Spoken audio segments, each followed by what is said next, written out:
Oh, hello. Welcome to the show. This is a lazy Saturday stream. Subject, whatever you want to talk about, or whatever I want to talk about, or whatever Mr. Jingles wants to talk about. Hello. It's Saturday. I have had a great Saturday. I just finished the members only stream. We had a great time. I showed the inner workings of this channel and stuff. And hey, hello Kristen, hello Jan, Coitus, K-Bear's Mama, Gwendolyn, Freedom Ring. I have invited a bunch of people. I have no idea who will show up. This is just a casual stream for a Saturday night. Yeah. Thanks for finally figuring out your name. Yeah, I mean, all these letters in front of me. Huh? No weapon formed against me. That is your name. Yeah, Diane. Yes, Mr. Jingles is here. Yes, Mr. Jingles is here. Oh, it is. We're moving to the end of this November. We don't have Thanksgiving over here, so I'm moving straight into Christmas decorations. So I've been pushing. I don't know. We don't have Thanksgiving because that is a pure American and somewhat Canadian holiday. Because we didn't have that turkey meeting with our indigenous people. Oh. So yeah, grab a drink of choice and everything. How are you all doing? Yeah, go from top to live. That way you get all everything. That D is life. Jenny D. Hi, Mr. Genus. Yes, hello. Yes, this is Mr. Jingles. He is the boss of all of this. He is the boss of everything. Everything.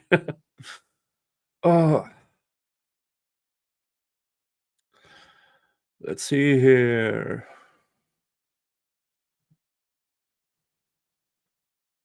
Dun, dun, dun. What charges are left in this RICO case? Well, against Shannon, It's still the 2 murders and the RICO, and I believe some weapons charges. And against Mr. Oh, I'm so bad at names. And against Weinstein's client, let's just say that, it is the RICO, and I'm not sure what else is on his charges. So for Mr. Weinstein, his closing arguments will be quite easy. Or not easy, but a bit. Thank you, Cabras. Mr. Kendrick. Yes, thank you. And so he will have less to talk about. But for Mr. Shaw, he will have a lot more to talk about. But he has. Does Kendrick has the murder too? Maybe he has. It's Saturday. I haven't thought about this since Friday. Yeah, yeah. Oh, nuts murder. Okay. Which is astounding. Somebody asked during the member stream if the last 12 will be tried together like this trial. That is up to Judge Whittaker. That is up to Judge Whittaker how the remaining 12 will be, because they are severed from this trial. I don't know how she will plan for the rest. I assume she will be pushing real hard for plea deals. Real hard. No weapon formed against me. Thank you for your super chat. Do you think Burrito sold Thugs watch for BBLs? Not really. Not really. But we do know she was the last person we know who handled the missing watch. She claims it was left behind,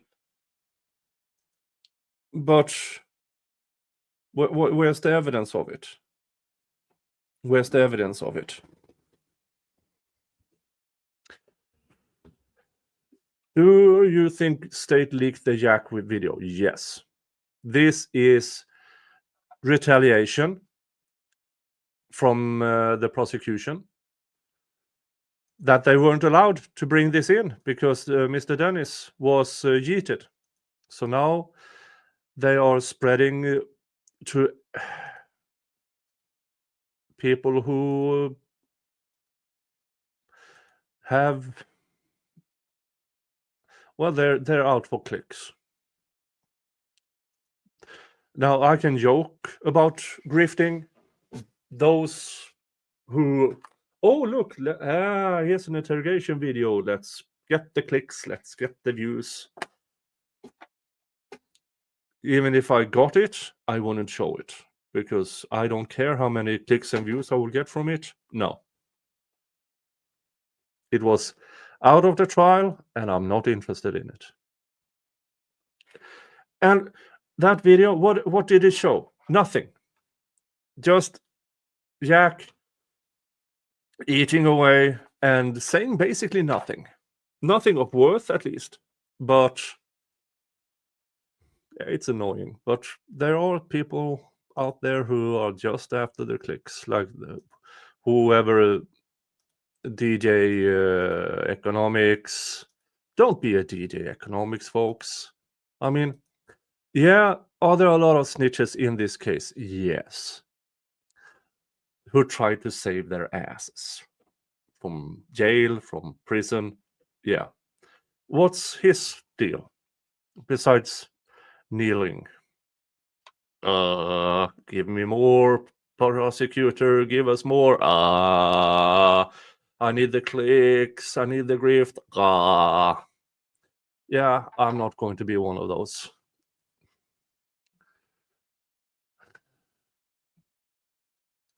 Dolly, it's all being a streamer and being classy. Props. I try. I do have some morals. I mean, the Kayla and Shannon Stillwell thing, that had effect on the trial. That's why I reported on it. Jack's video has no effect on this trial. So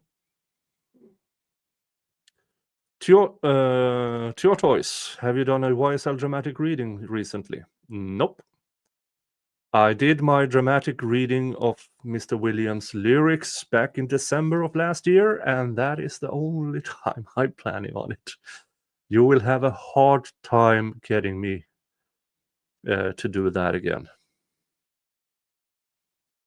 That is one of the few things I would consider a grift for. Do you want the whitest man on the planet reading Young Thug lyrics?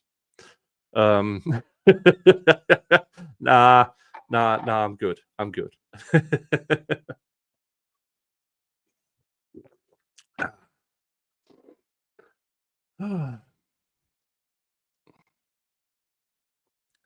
Molly, good evening, everyone. Good evening. Dolly, you have the link, but I know you have work tomorrow. So thank you so much. Come on, do the body's reading on Jack's song like Doug did. Nah.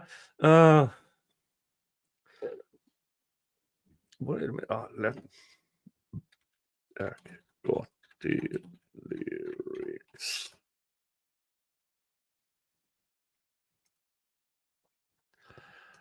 Let's see here.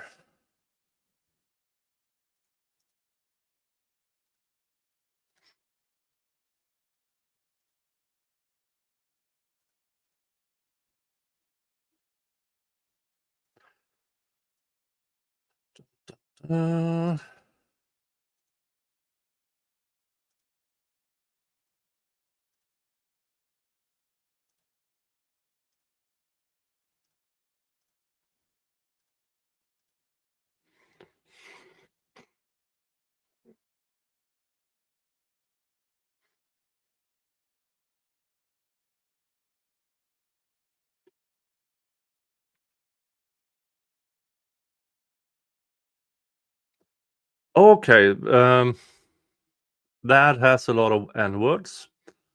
Can't say that one.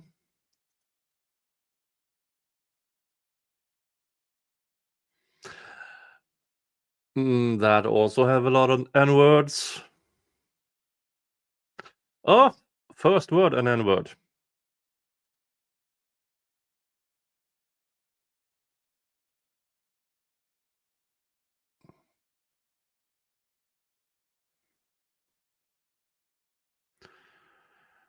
Oh, that doesn't have an N-word until the second verse.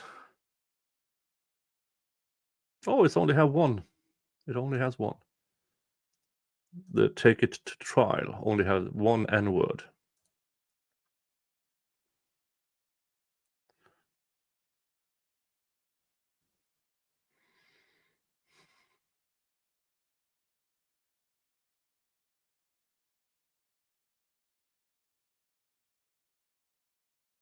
Oh, I found one without an N-word.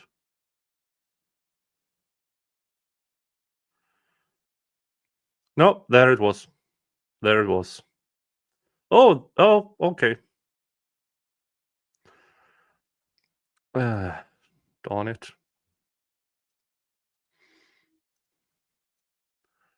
Let's see here. An N-word. It's really hard to find a Jack Gotti tune with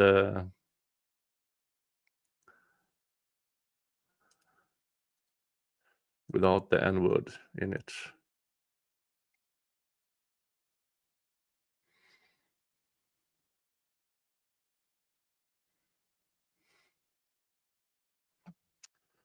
Oh, folks. First of all, everybody say thank you to the mods. They are doing great. And speaking of mods, hi Didi. Hello. How are you doing? I'm doing okay. Yeah. How's How's your new living quarters? We're not even going to discuss that. Okay. it's it is it is a tragedy. It's a Greek tragedy. So we're just not Oh, even talking about it. all right. Now, for you guys who doesn't know, Gigi has been with me since, I mean, basically day one of this channel. And I forced the moderator role upon her. I just gave her the wrench one day, and she's been with us ever since. Sorry, no camera today. I Hey, have no, a face that's made for radio these days. no worries, no worries. Just having your voice around, yeah. I haven't talked to you in a while, so it's good to have you here. Glad to be here. Now, do you have any questions for me? Well, I think there's, with all the new people around, it's probably an old question to you and something I've asked you more than once. How did you get into this whole career of law? Oh, yeah, that hasn't been asked of me for a good while. My my original how I got into law. Okay, my degree is in food tech, so I went to not culinary school per se, but yes, I am also a trained chef. But I went into the food tech business, what's in our actual foods and stuff like that. Planning for a cozy government job, putting things on labels. That was my plan from the beginning. And at that time, I still worked. Worked on in the business my father was, and I got into the union really, really fast. I've been in the union since I was 16. Wow. So my first job, I entered, I signed the papers, and then I was in the union. And well, quite quickly I got into my first local union board, so to speak. And as it seems, I'm quite good at negotiating from the very start. I have apparently the thing that think a few steps ahead, almost like chess. If I say this, what happened then? Yada yada yada. And a few years later, when I did my uni, the union paid for my law degree. So all of a sudden, here I am, planning ahead, going into food tech, aiming for a cozy government job, telling people what to have on their labels, and all of a sudden, I'm a union contracted negotiator with a law degree, and I have been so for over 30 years now. Now my current role is a senior negotiator. So I do negotiations and I teach negotiations for up and coming union negotiators. So that is what I do now. Well, you seem like you enjoy it. Yeah.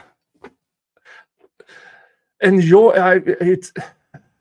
Yes, I do enjoy it, but I it's more after 30 years necessity, because if there's something wrong, I can't help myself. I need to try to correct it.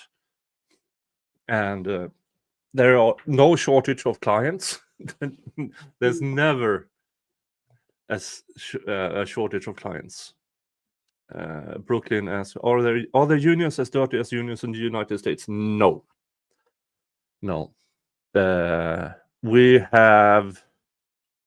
We abolished the communists from the unions from the very start.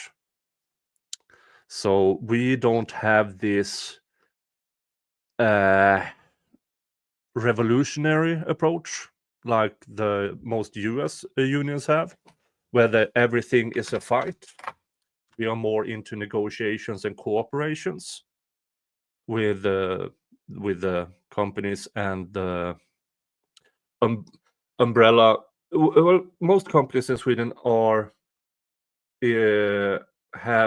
members of an employers union, so to speak, who speaks with us in the trade unions, and then we come together a few times a year trying to, okay, what's the challenges going forward. So we are more about cooperate with the employers.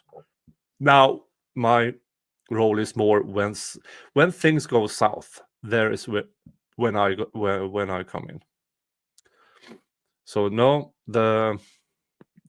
we are not like I have big criticisms of the US unions, and I did a video about a year ago where I really went on the town with the US unions because, yeah, not everything has to be a fight, because if everything is a fight, nothing is a fight. Then you're just being obnoxious, and I'm not particularly fond of that approach that is from most US unions. Yeah, that sounds reasonable. Mm. The only union I was ever a part of, because Texas apparently is not a big union state, I guess. I don't know. Mm. But the only union I was ever a part of was when I worked at the prison from 05 to 09. And that they were supposed to, the reason I paid my dues and everything is because they could go to Austin, to the Capitol, and fight for us, better wages, because our wages were terrible for the job we did. But, we still didn't get a raise, in the 5 years that they were going down there. So I think they were taking our money and having a vacation. And when I had some problems with filing for my disability insurance that I paid for working for the state, nobody would return my calls. So I felt like I did my part because everybody deserved a raise, not just me. Because that was a dangerous job, very dangerous. Mm. I mean, a little 5'3" woman with nothing but mouth and attitude walking in there with 3,000 convicted felons. This wasn't daycare at all. Oh no. Oh. Anyway, that's the only experience I ever had with a union, so I really don't know that much about it. I do know that there's one that's real popular, and it's not the Teamsters, but it's something like that works with some of the construction companies around here. But I was never involved, so. Mm. Yeah, I mean, the unions in the United States. I mean, I have some talks with the Teamsters because the Teamsters in the US have a sister organization here in Sweden. So I'm not part of that one, but I still have met some of these people. But my main issue I have is with who I consider mostly puristic communistic unions in the US, which are somewhat of the teachers' unions. Which, how can you be educated and still believe in communism? I don't get it. But I do believe US is not close as we are here in Europe, especially us who are neighbors with former Soviet unions and who lived during the Iron Curtain. People tend to forget that things were really, really bad during the communistic rules in Eastern Europe and Soviet Union. That's true. Mm. I've not heard anything good about the teachers union. Mm. No. I know it's as hard to get a teacher fired as it is a cop. Yeah. And for me, I'm not a big fan of the police union either, because there are sometimes you just have to let people go, especially bad people. And so yeah, I not very fond of it. And but one thing I'm very fond of is my good friend Steve Gosney. Hi. You're muted. Can you hear me? Yeah, now I can hear you. Okay, hold on a second. I'm gonna stream away. Hold on a second. This is cool. Yeah, sure. Yeah. Um, Now, just, while you sure. do that, I got the question: will I do a dramatic reading of a Jack Gotti lyric? Oh, okay. And okay. I'm going to set a high goal here. Apparently, on the chat on YouTube, you can now do a goal thing. So I set a high goal, so maybe I don't have to. So, start goal. No, there it is. So if I get 20 or more super chats for $5 or more within the next 2 hours, I will do a dramatic reading of a Jack Gotti song. Okay, Jack Gotti. Who's Jack Gotti? He's one of the defendants in the YSL trial. I managed to find a tune that had almost no N-words in it. I like the qualifier almost. Yeah.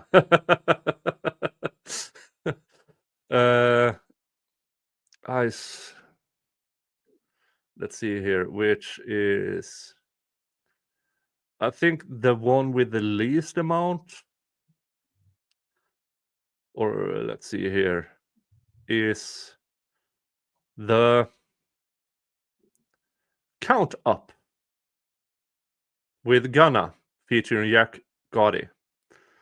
So, but there's a lot of other words.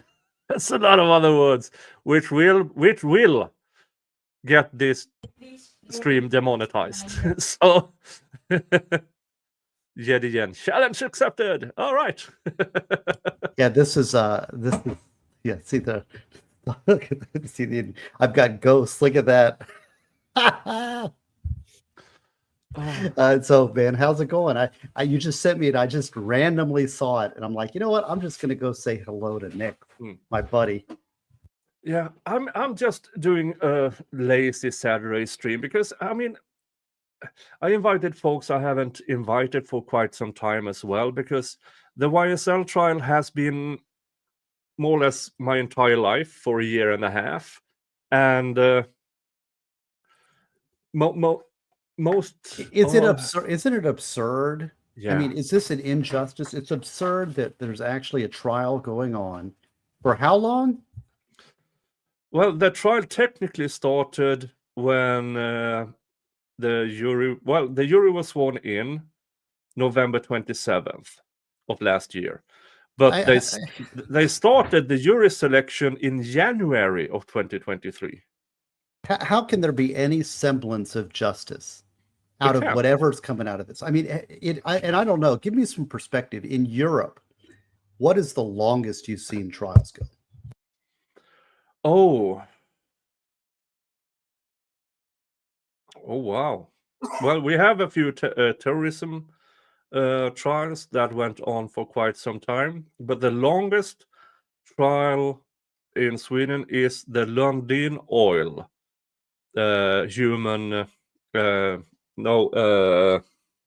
crime against humanity trial.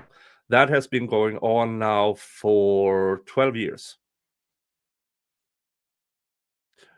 I don't think that. I mean, I don't understand it.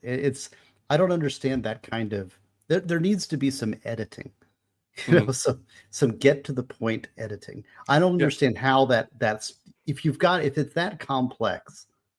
It baffles me. I'm just confused.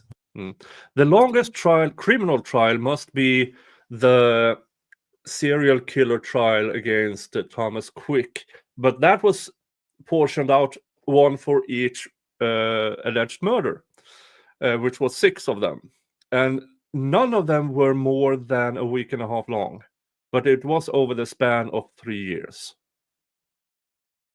So Well, this trial, I don't see. I mean, it's an abuse of the jury. It's an abuse of the defense attorneys. There's no reason why this trial needs to be like this. They could edit it down. They could try one person on a number of select counts, on just the most serious counts. yeah, Nail them on the serious counts and put them away for however many decades that it takes, Mhm. and move on. You know, it's like why you have to like have this cosmic justice system. because for instance, Shannon Stillwell is on the line for the murder of Donovan Thomas back in 2015. He's been charged but not indicted for 9 years because the evidence is so incredibly weak. So not until Fani Willis started to try to be the queen of RICO, and they mixed it in with everything else. It's a trial of quantity, not quality. Which is wrong. I mean, it's just bad prosecution, which we're seeing over and over again. Oh, by the way, I'll sweeten the pot for Nick, my buddy Nick, who's a great guy. And I was with EU today, and I'm with Nick today, my bestest buddies on the internet. And I want to say that if you make the dramatic reading, I'll have a sidecar while you read it. I'm going to sweeten the pot. Is that fair? That is fair. That is fair. Okay. Am I going to be the designated driver on this stream? Yep. Well, with 2 years sober, I guess I can handle that. Yeah, you can handle that.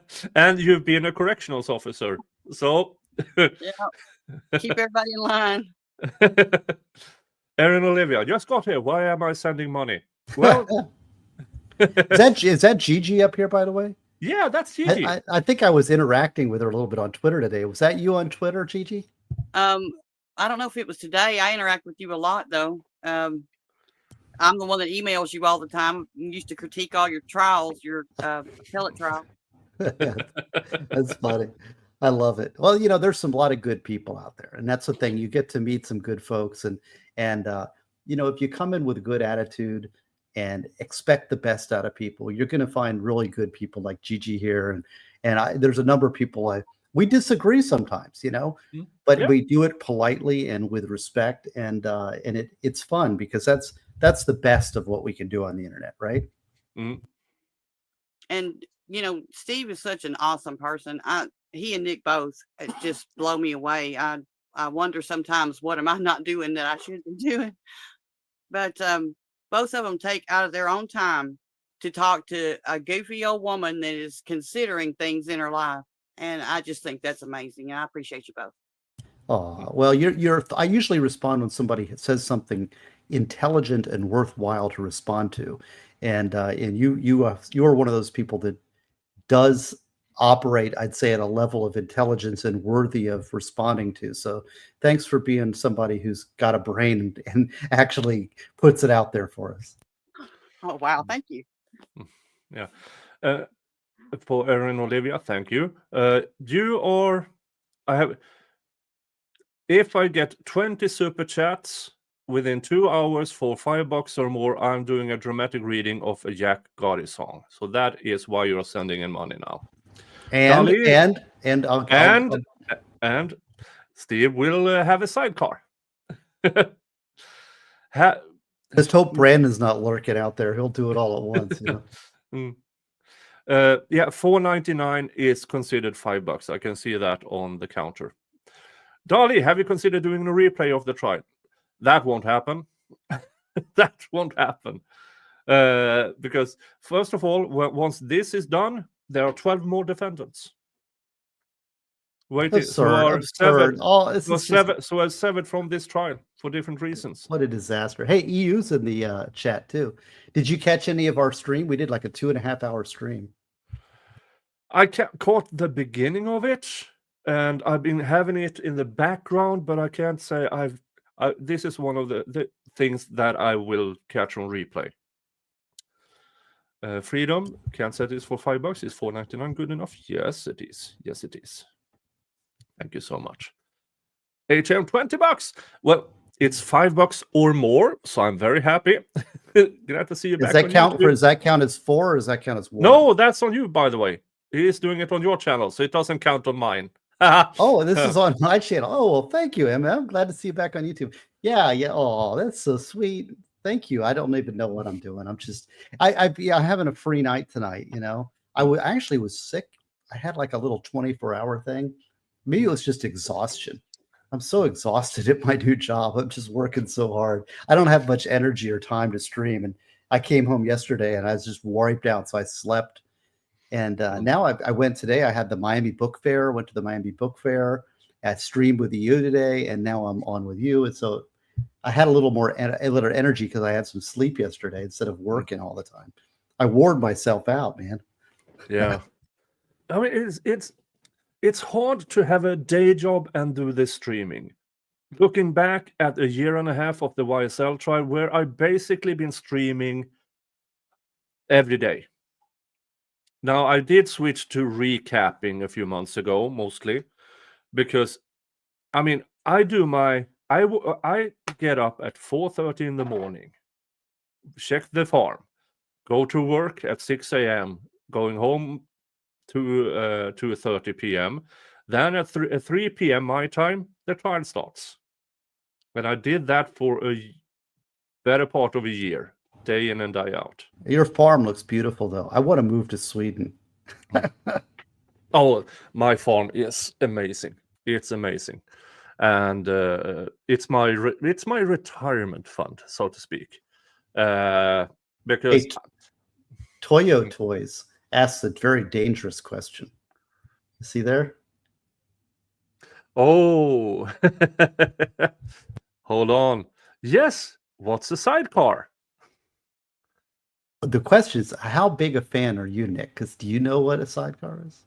Do you know what the ingredients are?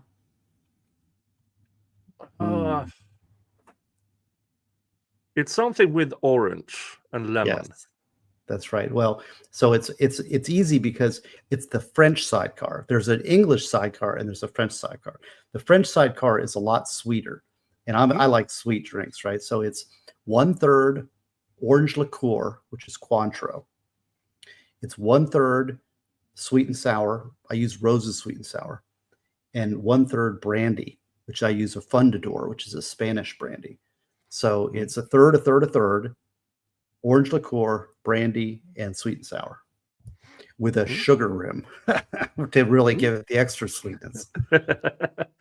Now, I don't have, I mean, I'm not much of a drinks person.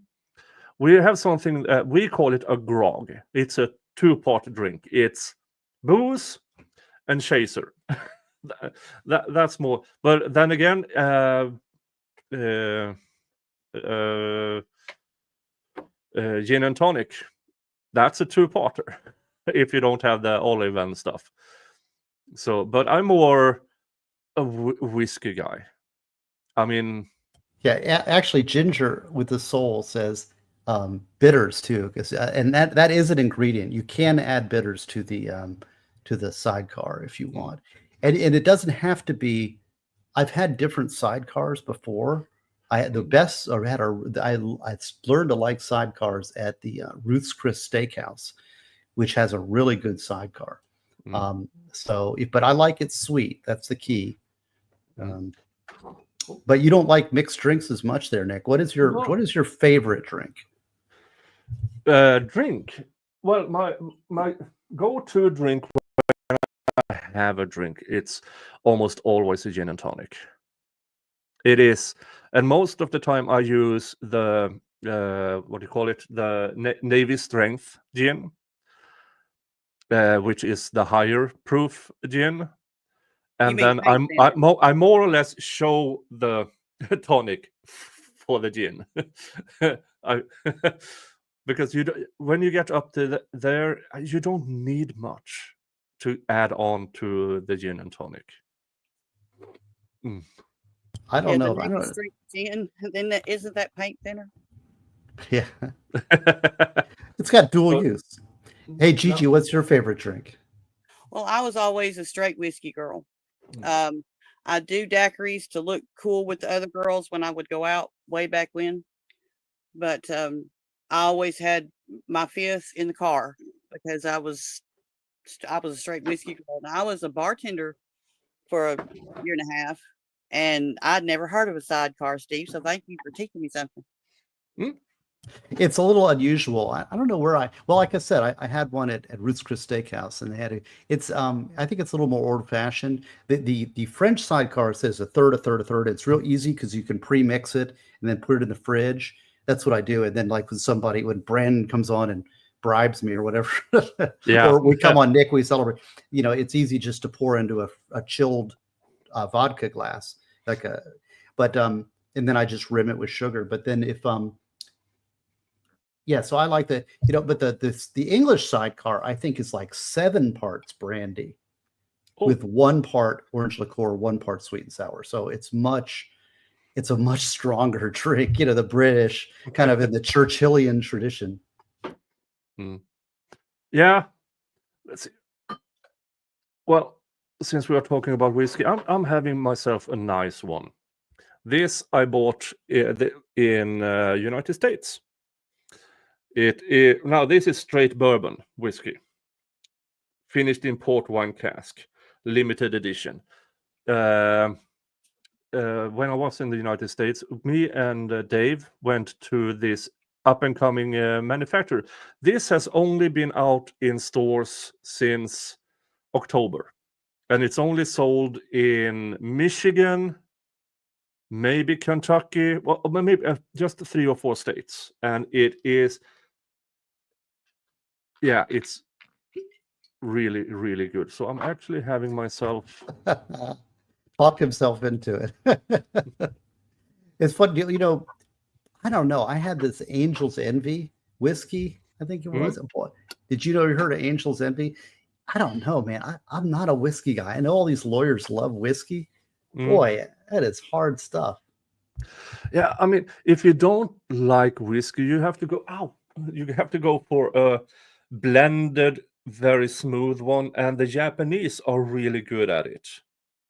You have one that is called Nikka from the barrel, which is incredibly smooth. Rare in the history says, I'm a Wisconsin girl and through. Ow! Old fashions, heavy on the bitters and go-to cocktail. What is your opinion of the old fashioned?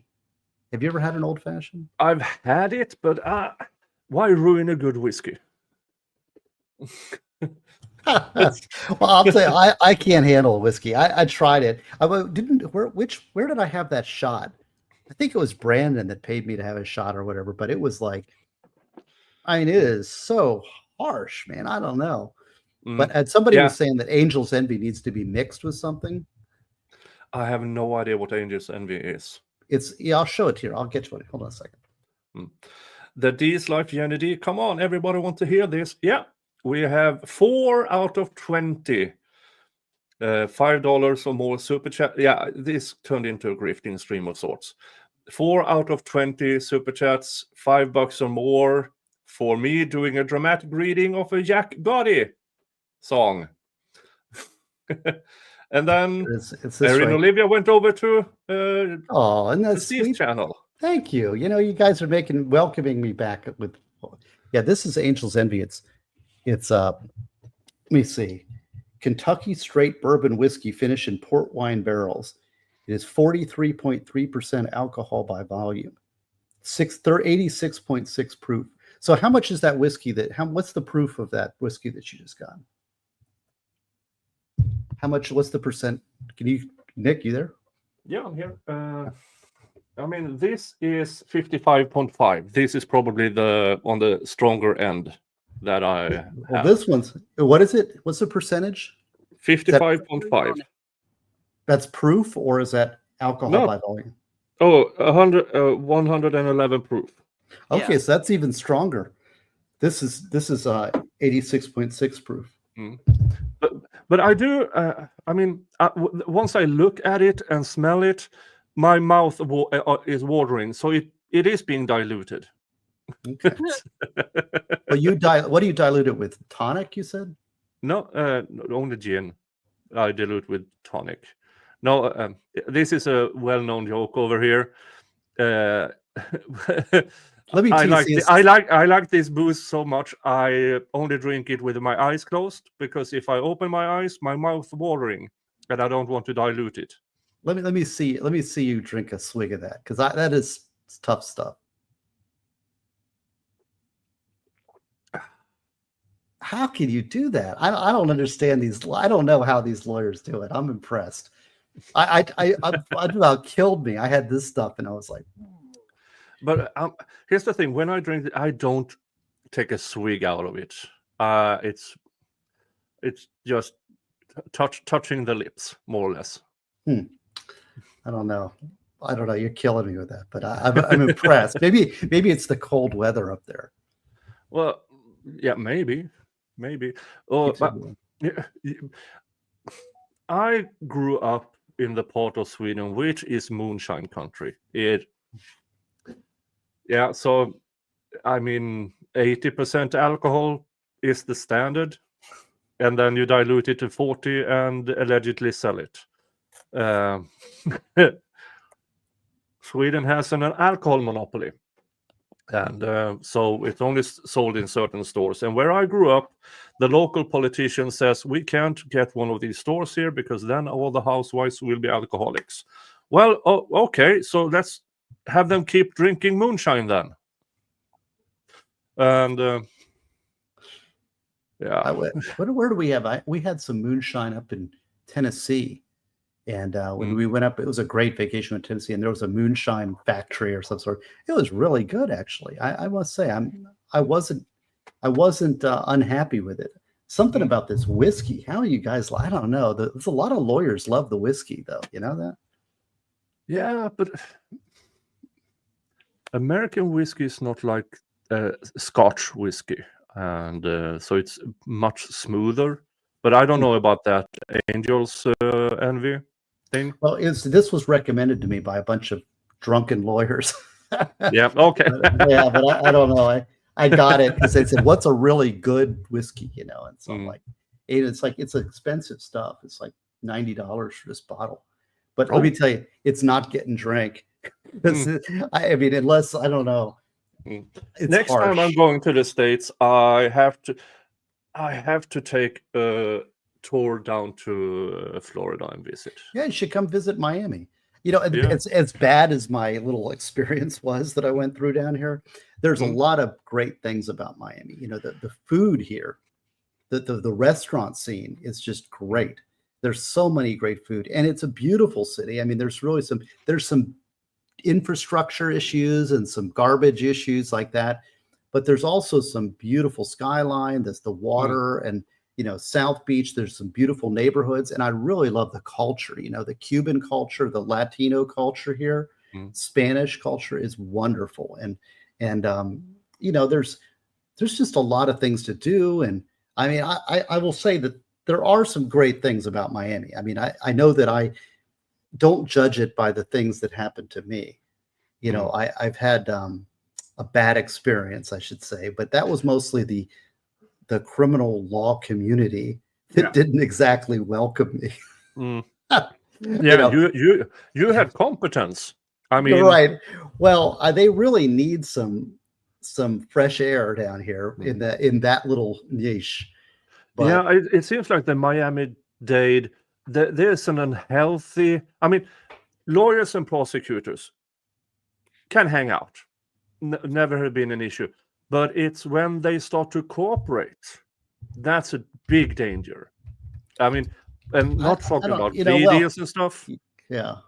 I don't know. It's also sort of a, maybe there's an incestuous nature to, like, there's a small community and they all get along. They think this is the way things should be done. And when someone comes in and says, you know what, I think you've got something wrong here. It's like it rejects that virus from the system because we don't want to move away from the way we've done things. And, there's some real, I actually have some thoughts on this that maybe we'll talk about in about 30 days. Yeah.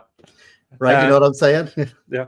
Yeah, the more I looked into it, because everybody is a part of an organization in Miami-Dade, and they are all part of that organization, and then the same people are a part of that organization, and it's attorneys and prosecutors of, let's say, a gender. For I just took that out of the blue, has nothing, but if you hang out too much, that you develop not not only friendship but a codependency. You need that pat on the back all the time. Well, it becomes a tribalistic Yeah, thing where, and so the somebody that comes in who's not part of the tribe is immediately rejected, right? yeah, And this is a tribal, and it's a large enough community that that the tribe can be sort of self-sufficient. If you have a very small group, it's hard to do that. It's it's Mhm. like you got 5 or 10 people, but when you have a large enough city, a large enough group, it can form an incestuous mob that is self-referential and doesn't respond well to external criticisms or external ideas even. And I think that's kind of what we have here. But oh, we got a Patty B. Yeah. Can we ask Steve about the Delphi trial verdict? Well, I haven't been following any of these Mm. things. I mean, Mm. I hate to say it, but I've been working so hard at my civil practice Mm. that I'm not really up to speed on a lot of these things. If you have like general questions, I don't even know, what is the Delphi murder trial? The Delphi murder trial, 2017, 2 girls were disappeared and then found the next morning. Oh, okay. Yeah. This is the one with the torture confession, right? Yeah, Yeah. Well, obviously I'm against torture confessions. yeah. Mm. People do not realize how that people can't. Confessions are really something. 20%, I think the Innocence Project says that 20% of 29%. 29% of are of wrongful convictions that actually innocent people are based on false confessions. Yeah. Juries and people generally are like, I'd never confess to something I didn't do. Yeah, And so, and they don't understand that false confessions occur. Yeah, and I've said this on a few occasions that now I have military training, and I have the old school military training where we got trained in interrogations techniques in order to withstand interrogations technique. And without a doubt, if I used that against anyone, it would take me days, and I would make people say, this pen is blue. It's not nice, people. It really isn't. And that, I know we had a brief discussion about the so-called read technique, which is dangerous in the wrong hands. Okay, let's talk about the read technique, because I've heard this bandied about in the internet, and I had an expert on the read technique on my channel a while back, because the thing about the read technique, it's a very good, useful mechanism for extracting confessions from people. All right. But there's protections that need to be trained as part of the read technique. Now, from my understanding, the read technique as it is trained contains within its guideposts these protections.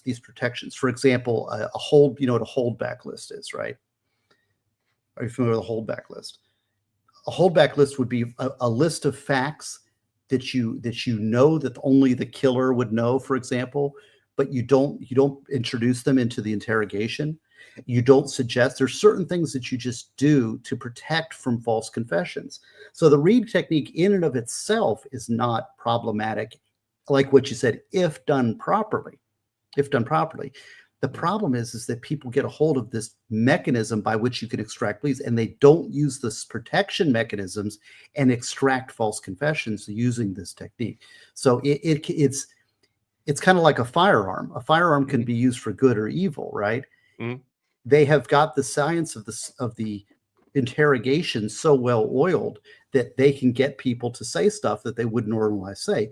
So you have to protect against the false confession when you're an administrator of the Reed technique. So I don't think the technique is necessarily bad. Throw it out with the bathwater.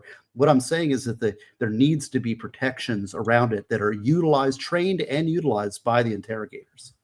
Yeah, and in this case, in the Delphi trial, when it is top to bottom and there's no control. There's no what you call it, the quality control of it. Then everybody's using it in order to get confessions, not in order to actually get the truth. But speaking of truth, we have a truth sayer in the background. It is my fellow elf. Hi, Ian. Oh, it's Hey, how you doing? I'm Runkle's, doing good. he's my elf fantasy character in my D&D game. Uh-oh. Oh, Well, I am here to partially disagree with you because I heard you before I came on to say you were saying that the Reed technique is not inherently a problem, and I'm like, nope, I'm gonna disagree with that. Okay, let's hear it, man. Go for it. Everything in the Reed technique is designed to create false confessions. It might work to generate real confessions, but it does so largely by accident. And the things you're talking about in terms of the holdback, those never work. People leak that information without even realizing it, and a lot of that information will have been leaked to the suspect long before they walk into that room. Well, one thing, And there's just no way to prevent it, and there's no way to know that that's happened. And when they've got somebody who's willing to confess who doesn't know that stuff, they go over and over and over the details until they finally get what they want. And when you see those false confessions done where they're using the Reed technique, but they've got holdbacks, what they end up doing is they're like, nope, you didn't get the story right. Keep telling it. And eventually the guy figures out by trial and error what those holdback details are, and they get their confession. And then they're like, oh, well, we never said it was an axe. We just played 20 questions for 3 days until the guy figured out axe after guessing knife, gun, sword, chainsaw, whatever else. And none of these protections end up holding up. What the Reed technique is, it's a method to put incredible pressure on somebody to confess truthfully or falsely. And, it's not a reliable means of anything, and the protections just don't actually function. Well, okay, maybe, and I'm not. I will say that I'm basing a lot of my opinion on my interview with Dr. Well, he's an expert on false confessions, and he actually criticizes and teaches and talks about the Reed technique. I don't know if he teaches, but he was the one that corrected me on my criticisms of the Reed technique. And he's an expert on false confessions and not a police guy at all. He was a very Dr. DeClue. Oops, where'd he go? Oh, there he is. See, it's one of those magical elf tricks. And he was saying another thing is that they should always be videotaped. There should always be a holdback list, and there's a number of things. oh, And so, there. oh, okay. But I'm no expert on it. I just know the guy that is the expert who has talked me into saying that the Reed technique isn't inherently bad. But I'm interested to hear more about how much specifics that you've gotten into it. There's numerous cases where they've had holdback lists, and the problem is that those holdback lists are often badly flawed. Like they'll say nobody knew this, and it will have already been reported by the news, or it's just kind of obvious, right? There's one case where the holdback list was that it was done with a gun. was one of the items on it, but it had already been described in the news as a drive-by. And the thing is nobody does a drive-by Drive-by chain. knife shooting. Yeah, or Drive-by stoning. it's Throwing darts.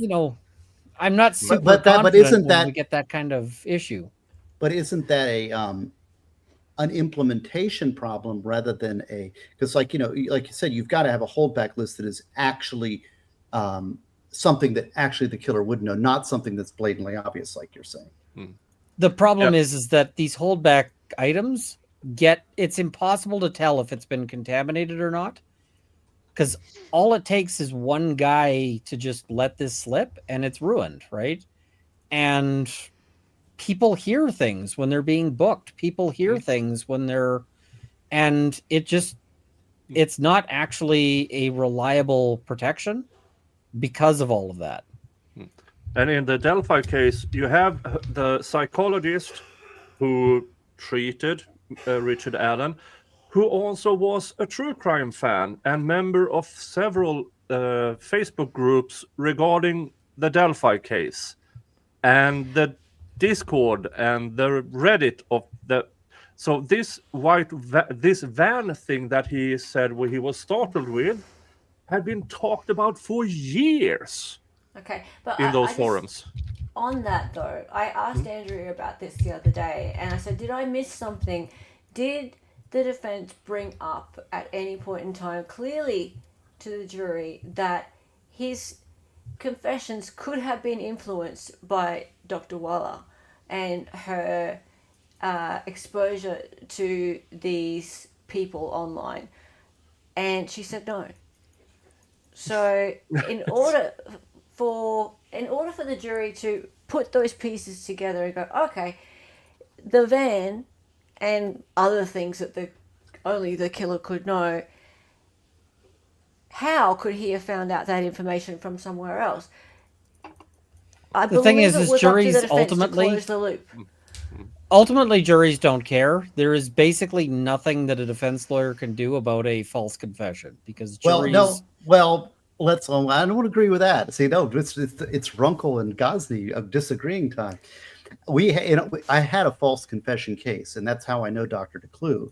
He was our expert who came in and spoke and talked about a false confession, which is the centerpiece, by the way, of the death penalty desired novel. Is that trial centers around a false confession, and you'll hear the false confession as it went out, and it's kind of derived from the case that I did, and you can challenge it under a false. You can move to suppress based on overly suggestive thing. Now, the problem is if you don't have a judge willing to enforce improper technique, then it comes in over objection. Well, that's subject for cross-examination. The jury then hears it, and juries place an inordinate amount of credibility behind a confession, and they don't care about whether it's improperly techniqued or not. And so that's what I was meaning, is that once it goes to the jury just doesn't care.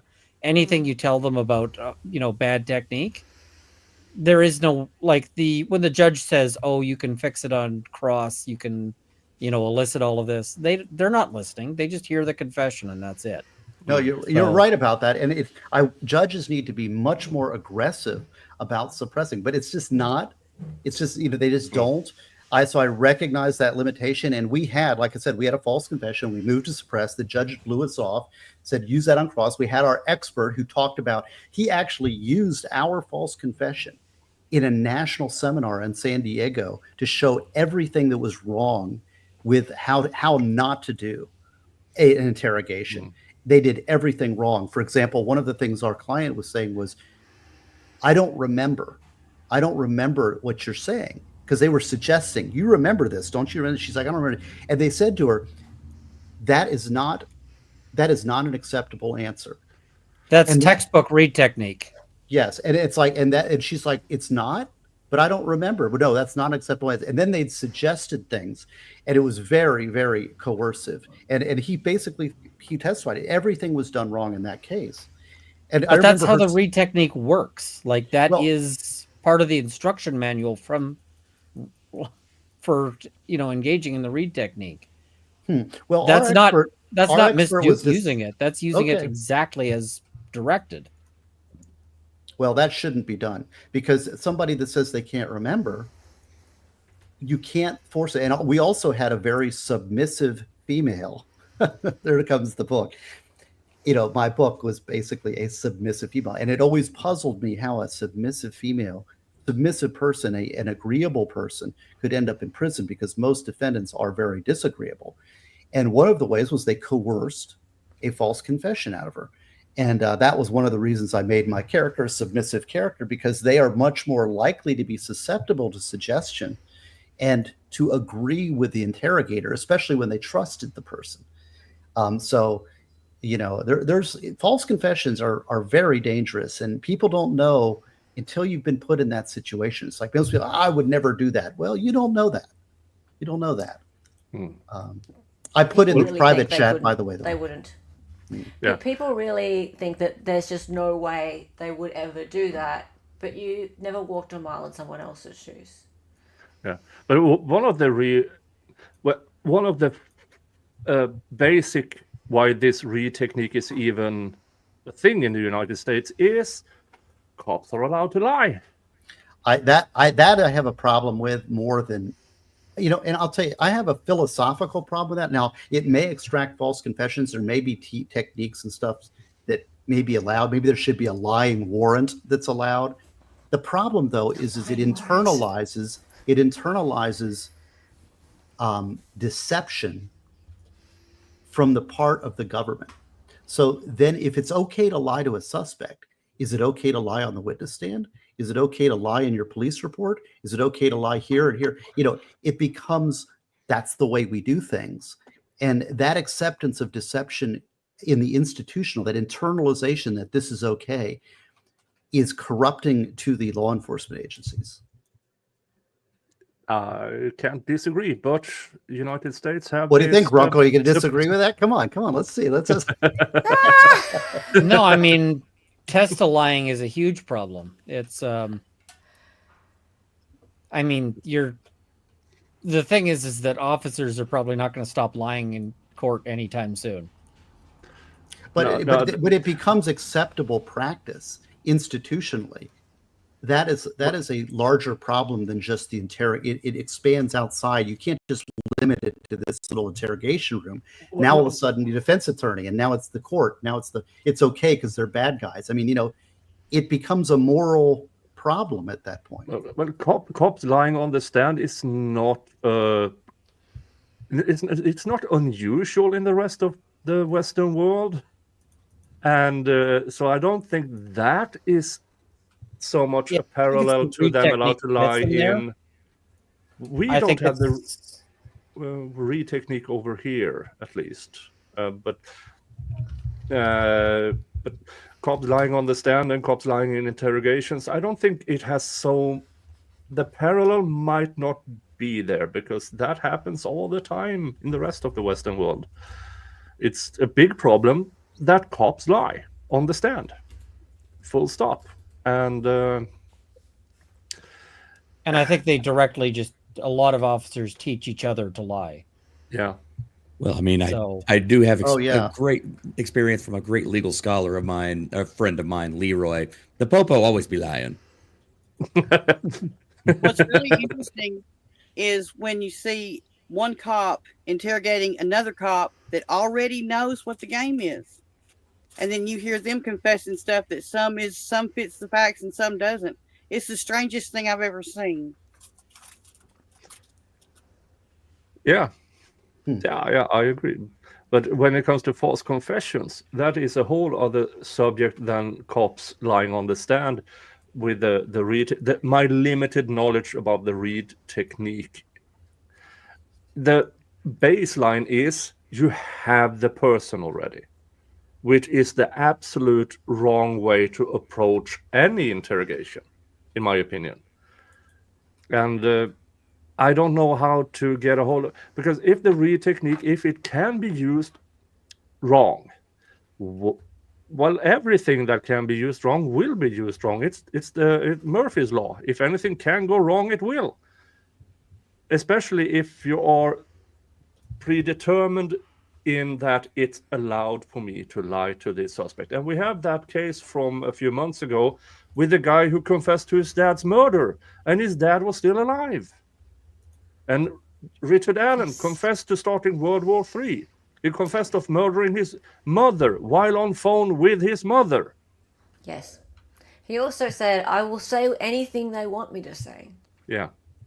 Yes. But these confessions are like transfer DNA. It sounds a lot better than it actually is. Yes. Oh, they have DNA. Slam dunk. No. Oh, they also had a bullet. Don't forget that. Oh, yeah, the bullet. Oh, God. Do you want to start with that one? Don't get us started with that one. That's No. one we'll be agreeing on way too. Yeah. Oh Lord, I can already hear somebody talking about tool mark bullshit. Yeah, well, this tool mark in the Delphi case, the tool mark an analyst, It took the cake. Yeah, the bullet or the casing, the complete thing, was only cycled through the gun approximately 3 times for some odd reason. That was her conclusion. She did the same thing with another casing, cycled it, but it didn't produce good markings. So she decided to fire it and then compared the fired casing with the unspent cartridge. And then she concluded, well, it's the same gun. I'm sitting there going, are you for real, lady? I'm just trying to imagine why you would cycle around through a gun 3 times. On behalf of my state, all I have to say is I'm sorry. We have a really, really big problem with stupid people. You know, I think that's an epidemic. Kaiser is from Indiana. Not fortunately, unfortunately. Yeah. And yeah, why would you cycle around? Well, I have no. You cycle it, you put the cartridge back in the magazine, push it up, and then cycle it. I have no clue, but that was her conclusion, that unspent was cycled 3 times through the gun. And it also wasn't compared to any other bullets from different guns. No, it was compared to. She couldn't exclude 2 other guns, but had she known at the time about Mr. Allen's gun, she would have excluded another gun, which is, well, that's not how it works, lady. If you can't exclude it, it's because of your individual testing of that gun, if you even bother approving of this method. Works. Yeah, it's just, no. If you can't exclude it, it's because you tested it individually. Just because somebody else, some other gun has a better match, doesn't mean you now can exclude that gun. But she did. Right. Yeah. And this is why that practice needs to go the same way as lie detectors. Just because something has been done 100 years doesn't mean it's good, because this type of analysis was produced at the same time with measured skulls. Well, Runkle and I have a big agreement on this one, because the tool mark evidence has been abused so bad. You know, and the thing is, there's a lot of useful information that can come out of objective firearms testing and management. They take it a step too far, though. They think, oh, now I can make this into some scientific thing, and we can say this bullet matches this gun, and that is just false science. It's not true, and you know, it gets me because it's not, you know, it's so persuasive. There's so much good stuff that could come out of it, but then they've got to go that extra step, and it's just why, right? Well, the problem is ultimately is that tool mark analysis is really great at exclusion, i.e., these 2 things cannot be like this cannot be fired out of this gun. But what they really want to be able to use it for is inclusion, i.e., this, you know, this was definitely fired out of this gun. And the issue is it's actually pretty dog shit at that. And so when you end up, I keep having a video I want to do that is actually a bit of a pain in the butt to do, but it involves, I got to like find a friendly locksmith or do a whole bunch of project stuff with it. But the problem that you have is that we don't actually know how many things match. And I may end up I'm going to be at SHOT Show, and I'm going to see if I can try to talk a gun manufacturer into helping with my with a little project. And basically, I just want to buy a bunch of guns, but I want to buy a bunch of guns from where essentially they take off the line 10 sequentially made barrels, 10 sequentially made firing pins, 10 sequentially made, and basically create the sort of perfect difficult case for tool mark analysis, and then just see, like, can they actually differentiate between these between these. And I suspect that the answer is not nearly as much as they claim. You're And 100%. Especially needs to with be blind testing. There needs to be double blind testing. There needs to be like 20 Glock 19s in a row, like you said, consecutive. And then you think you can match them? Match these 20 fired rounds to 20 guns. And we're not even saying, maybe have a couple that aren't in there, right? Let's see how good it is by the independent third-party testing technique, and then have it certified over time. But there's no falsification. The problem is there is no independent testing. It's all incestuous testing. Yeah. And it's everybody says... But Ian, you have your toolmark challenge still going, don't you? I need to get the equipment for it. And one of the things would be those like 10 or whatever guns, and just be like, hey, what can they actually determine from these? What can they actually do? And I want to take that and like take donations and make it an actual prize. So like, if somebody can get this, we'll put money on it. And then the other thing we'll do is, you could just say, hey,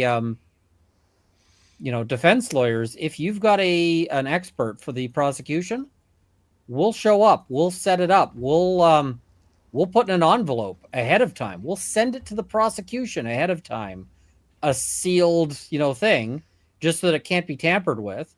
And we'd probably do it with, you'll get the file, we'll keep the encryption key. And then once your expert has, given his answers, then we'll release the encryption key. And once, and so we can't possibly have done this after the fact in order to tamper with it. You had the information beforehand and did it, how did your expert actually do? Because if they did well, then great, good for your expert. But if they did poorly, then not so great. But what they can say is oftentimes good enough for a jury trial. Usually if you're basing it entirely on this toolmark evidence, that's a match, it's a problem. But, like a lot of times it's fair to say that this 38 caliber revolver is consistent with the firearm that fired this 38 caliber round bullet that was found in the head of the victim, and and there was 5 shots within the revolver. One of them was discharged. There was no. If it was up to me, I would have a special jury instruction for any use by an expert of the word consistent. Yeah, really? I was just about to say. The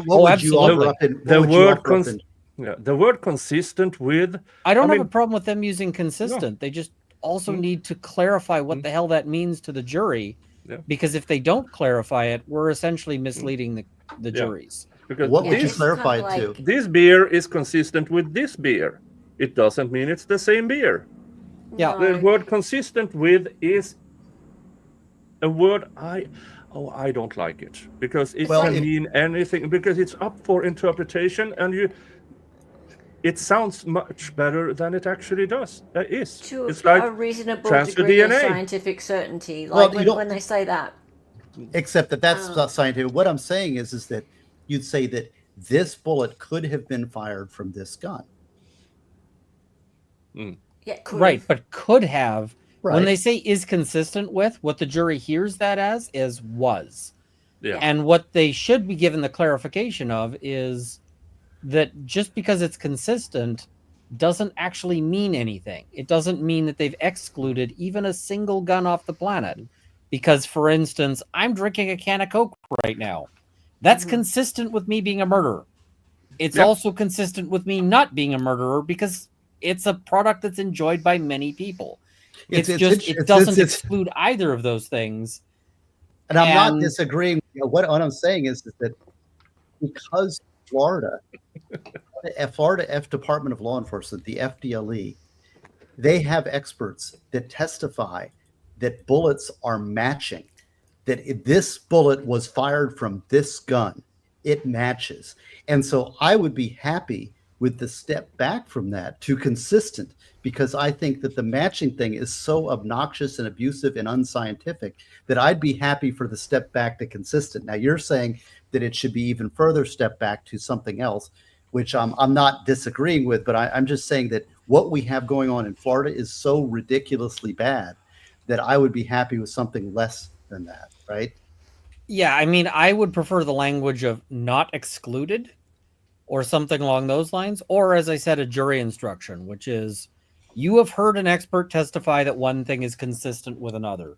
All that consistent means is that it is not excluded, and that provides very weak evidence to the conclusion that two things are in any way matched.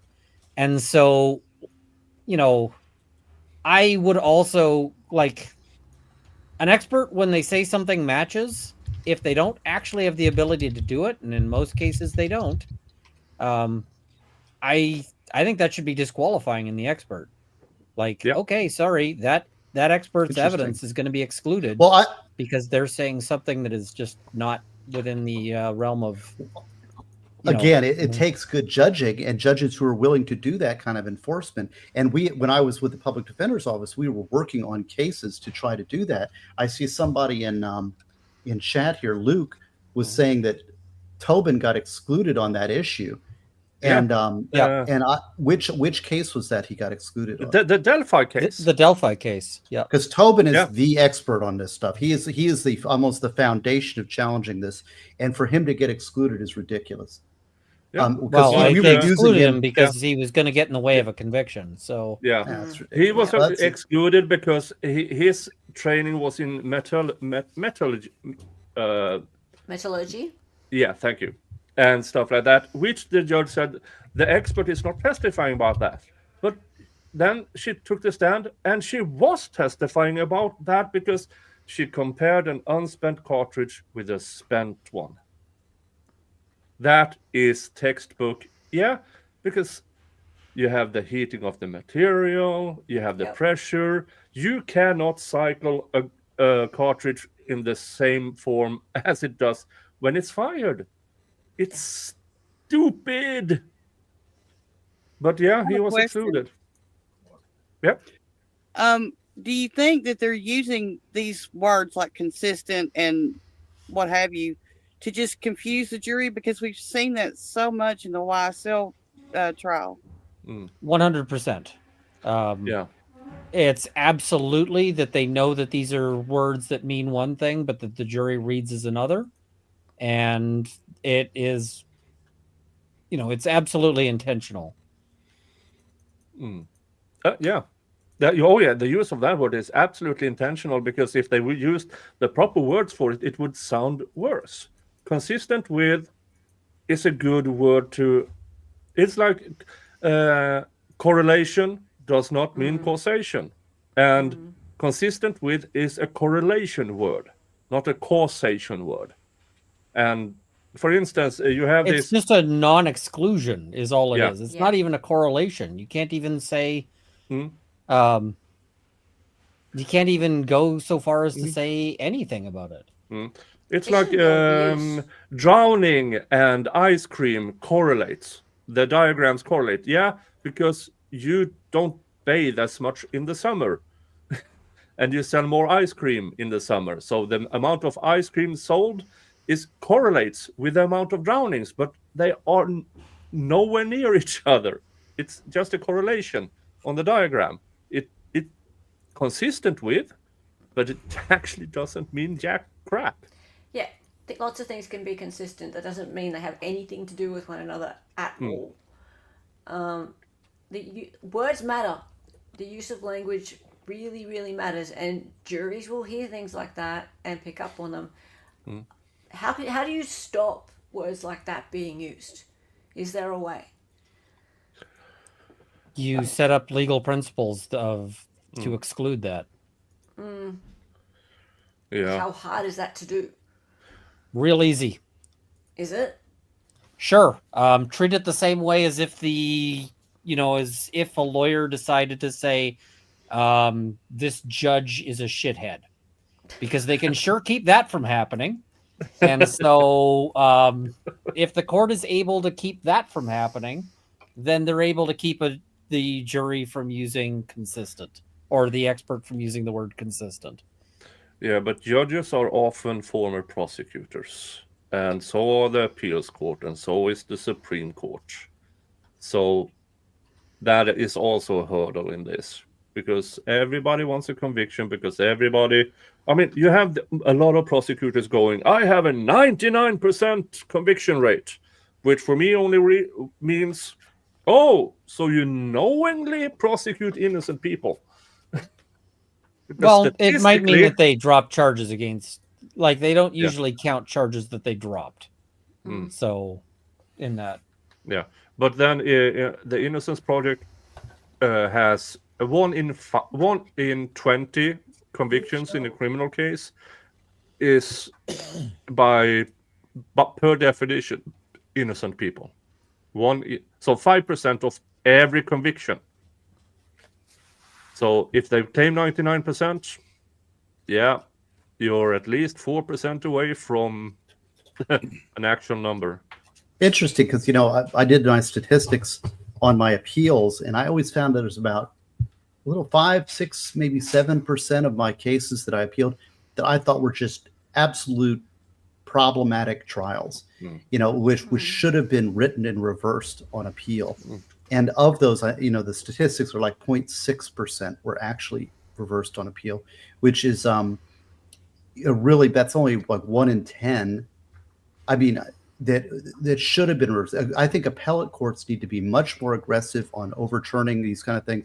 Judges need to be more aggressive about enforcing some standards on these prosecutors. But I don't know. I mean, as humanity gets dumber as we go, or less ethical, we're losing ethical standards in the bench, in the prosecutor's office, and defense attorneys across the board.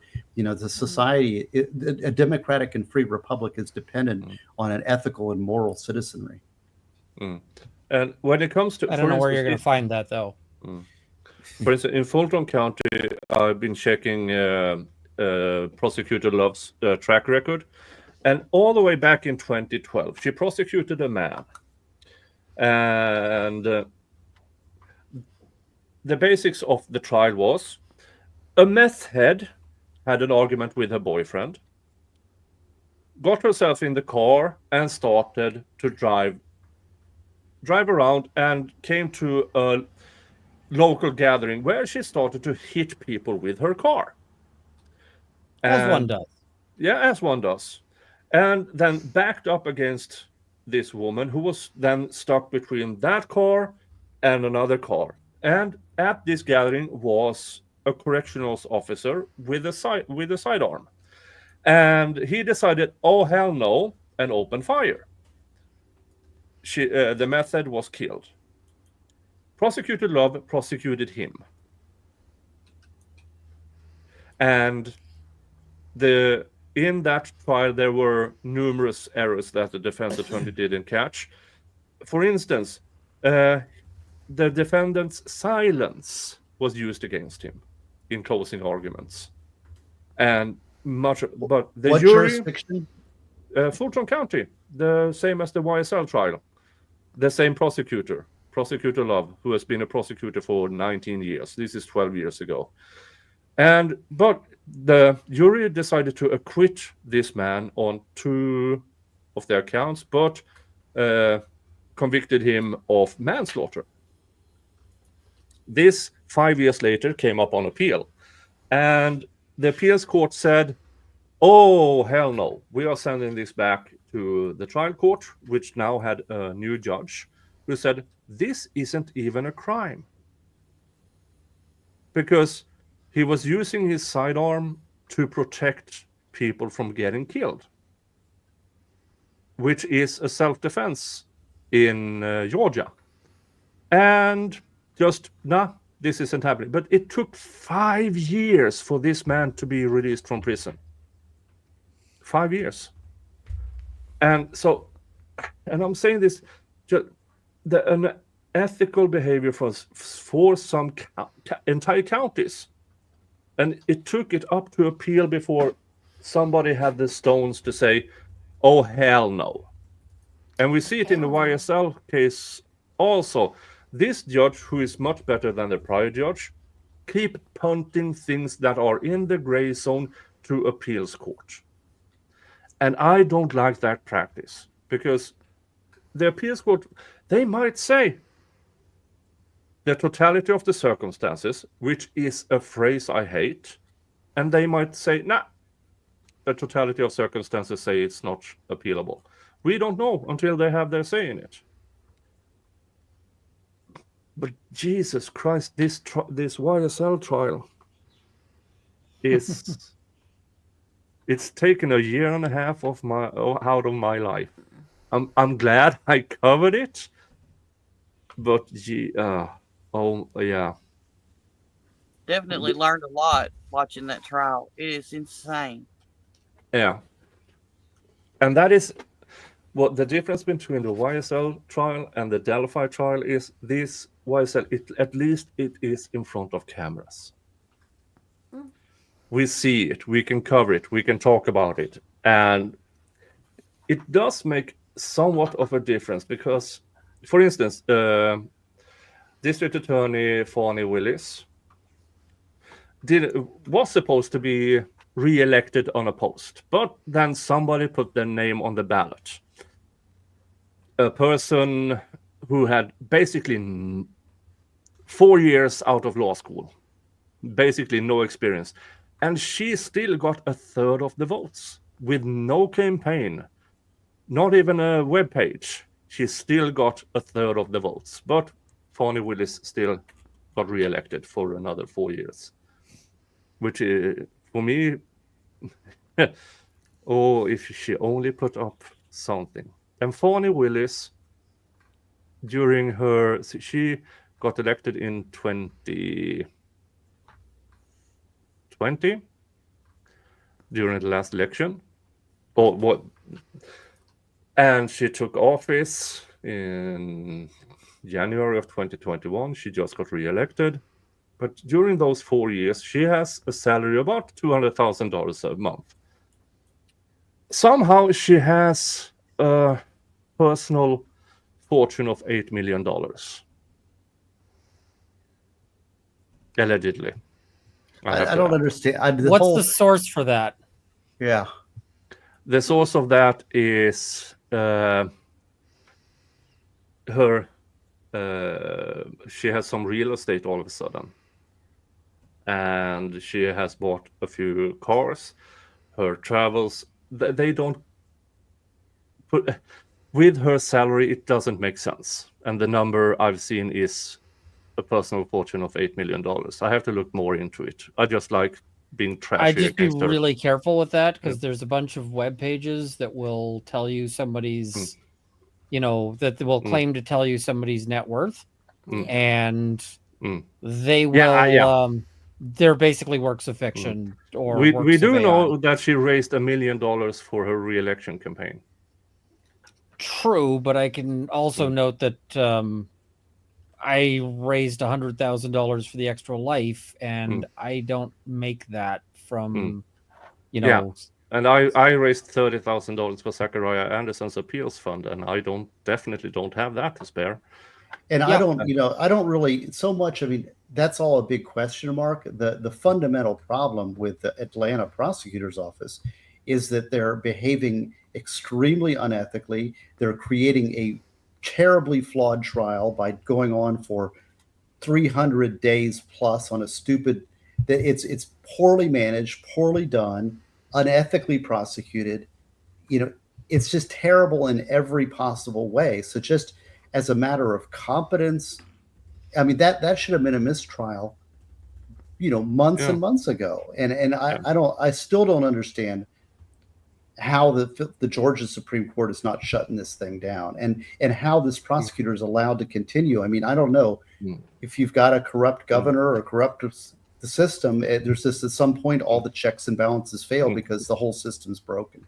Well, in Nobody's Georgia, ever worried if there's a wrongful conviction. They're worried about acquittals, wrongful or otherwise. Yeah, and in Georgia, during trial, you have to have the judge's permission to bring things to the Supreme Court. Judge Glanville tried to stop Attorney Steele from appealing his. He was by Judge Glanville. He got 20 days for contempt of court, but that was reversed instantly. Once the Supreme Court had it, they just said, oh hell no. So that's gone. But he still tried. And he actually mistook the civil contempt with criminal contempt. So he put him into criminal contempt for not following the court's instruction, which was, if you just tell me who told you about this ex parte meeting, I will expunge this contempt of court thing, which is civil contempt. But he did the criminal contempt. So, and Judge Glanville is the chief judge of Fulton County. He is supposed to know these things. Well, and that was such an abuse, because that was, to me, was a big deflection on the fundamental error that should cause a mistrial in this case, should cause a reversal. The single thing that the one thing I really zoned in on when you were working, Vic, was that basically there was a testifying witness on the stand who was brought back in chambers with the prosecutor and the judge, in which the defense attorneys were excluded and told about plea deals and it basically forced into testifying, came back on the stand and testified in front of the jury after that ex parte meeting without the defense. That, to me, it's game over. It's mistrial right there. Why there's no mistrial after that? The Georgia Supreme Court should have shut this case down right there when they instead of this change of judge thing, and now we're going to draw it out for another year, and then it's going to be another year of appeals. And that, to me, was mistrial city right there. Mm-hmm. Okay, I got from Toy Trials and Reviews. MSN reports 8 million, and then Ghosts have here. Willis pay as an attorney only accounts for 110,000 of this 2.7 million yearly figure, with other income sources making up the vast majority of her significant earnings, which is 5 million in real estate and 2 million in blue chip stocks through companies like Apple, Microsoft, and Berkshire Hathaway. So apparently, because she claimed she was broke before she became a district attorney, because she was a defense attorney before this. One of her clients was the self-confessed founder of YSL. And he's not even in this trial. He's not even mentioned in this trial, a self-confessed founder of the YSL gang. So, yeah. So it's a bit more than this usual web pages, which is quite interesting. Where did all of her money come from? And I don't know. I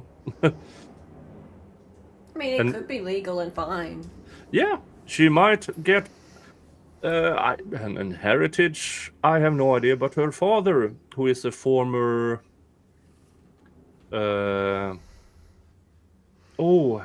he's also a lawyer, but he's also a former member of the Black Panthers, I believe. I have no, I don't know how that. The problem comes to I'm really big cities. There's some problems in our big cities in the United States. I wonder if that transfers to other countries, but clearly most of the more dense the population, the more difficult it is for the populace to root out corruption within the system. Maybe there's more opportunities for corruption. Maybe the incentives are greater. Maybe the ability to stay anonymous is greater. When you have a small town, things are less concealable, maybe. I don't I know. thought you were But going to say the more dense the population, the more dense the population. But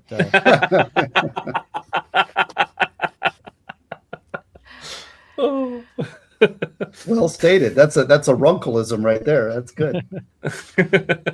Well, I mean, we have only to look at like the major cities: New York, Chicago, LA. And this is from the man from Indiana. Hmm. You came in here going, sorry about Indiana. Yeah, I mean, we're kind of the least populous state in that general area. Like, literally, our state has a population of about 6 million people. Every state on our border, north, south, east, and west, has over 10 million. It's because we just don't like everybody else. Really? We just don't like people. We just like, nah, get out. Yeah, nah. I know how you feel. We're on an island over here. We don't have to worry too much. And we're kind of landlocked over here in the Midwest. You know what I mean? Oh, I have something at Law Kong Express. If you don't follow his channel, you should. He does amazing work in the Zachariah Anderson case. He asked me to tell Gosney about Rosalio's door. And I have it here. Now, the Zachariah Anderson case. I've been following that since more or less the beginning of my channel. According to the state, Zachariah Anderson hid by the mailboxes, and that is why Rosalio didn't see him when he knocked on the door and then started to bludgeon him. By the way, I'd just like to ask one quick question. Have they ever found that body? Nope. No. Okay, thank you. I just needed to verify that. Needed somebody else to say it out loud. So according to the state, Mr. Anderson hid by the mailboxes next to his door. This is an apartment complex in the height of Seavid, 9 p.m. at night, in a high lit up area.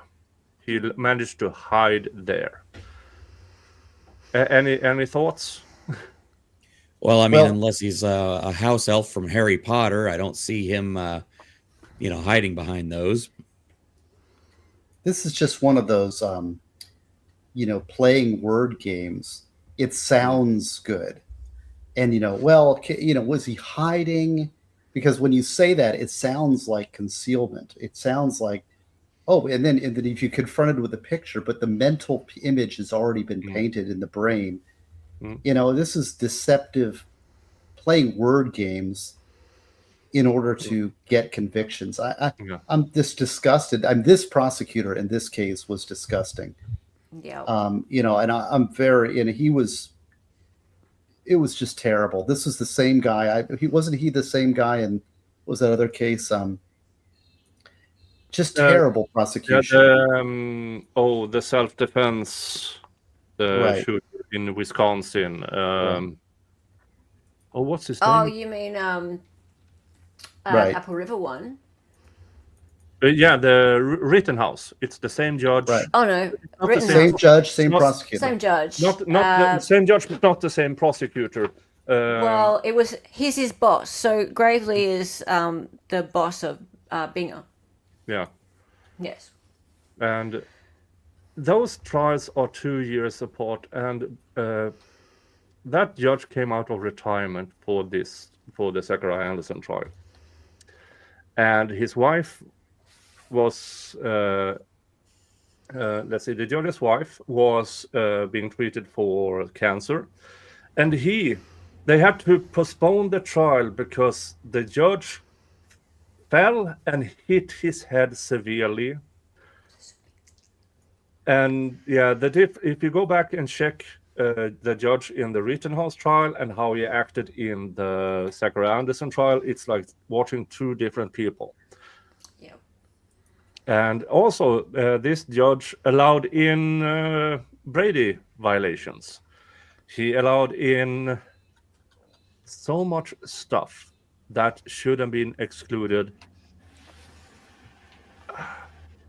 It pisses me off to this day, and that is one of the big reasons why I still to this day hold fundraisers for his appeal, because everything that he was convicted of was DNA, which was transfer DNA on a pin-sized spot on the back of the van, where the prosecutor claimed he put a 6'2", 270-pound man, bludgeoned and knifed to death within a rolled-up carpet, 5 foot by 7 foot, in a 3 foot by 4 feet area in the back of his car. Do you see? Let's also not forget the man has chronic back problems. Yeah, chronic back problems. But even without the back problems, can you imagine the struggle of him doing that by himself and nobody at an apartment complex saw anything? There's no blood on the sidewalk. There's no blood drag marks, nothing. No driplets, no drag marks, no nothing. So he picked up a 6 foot, 200-pound man, picked up a 6'2", 270-pound man, rolled up in a carpet, blooded out, carried him out, and just managed to put this rolled up carpet 5 feet by 7 foot with a 270-pound in an area that is 3 foot by 4 feet. And Zachariah was never spotted on any cameras, nowhere, not at the scene, no DNA from Zachariah Anderson on the crime scene, no nothing. But he still got convicted because the jury heard DNA. Yeah, and I remember where the was DNA Zachariah was found. Anderson known to be a wizard? Yeah. Yeah, That might explain He this. yeah. That whole case, and I kept like asking you but there's got to be other evidence putting him there. There's got to be other, and this was like the best. The stuff that you're talking about was the best. And don't forget the. In fact, I even put this in Death Penalty Desired. You know the munch, the sleeping confession. The He dream kept sequence. silent for 2 years, but then Munch, the prison snitch, was placed in his cell, and all of a sudden he makes a sleeping confession. He confessed to the murder in his sleep. In his sleep. The dream sequence was okay. If it weren't so ridiculous, it would be hilarious. Yeah, but the jury heard Zachariah Anderson, his ex, her new boyfriend was the victim and stalking.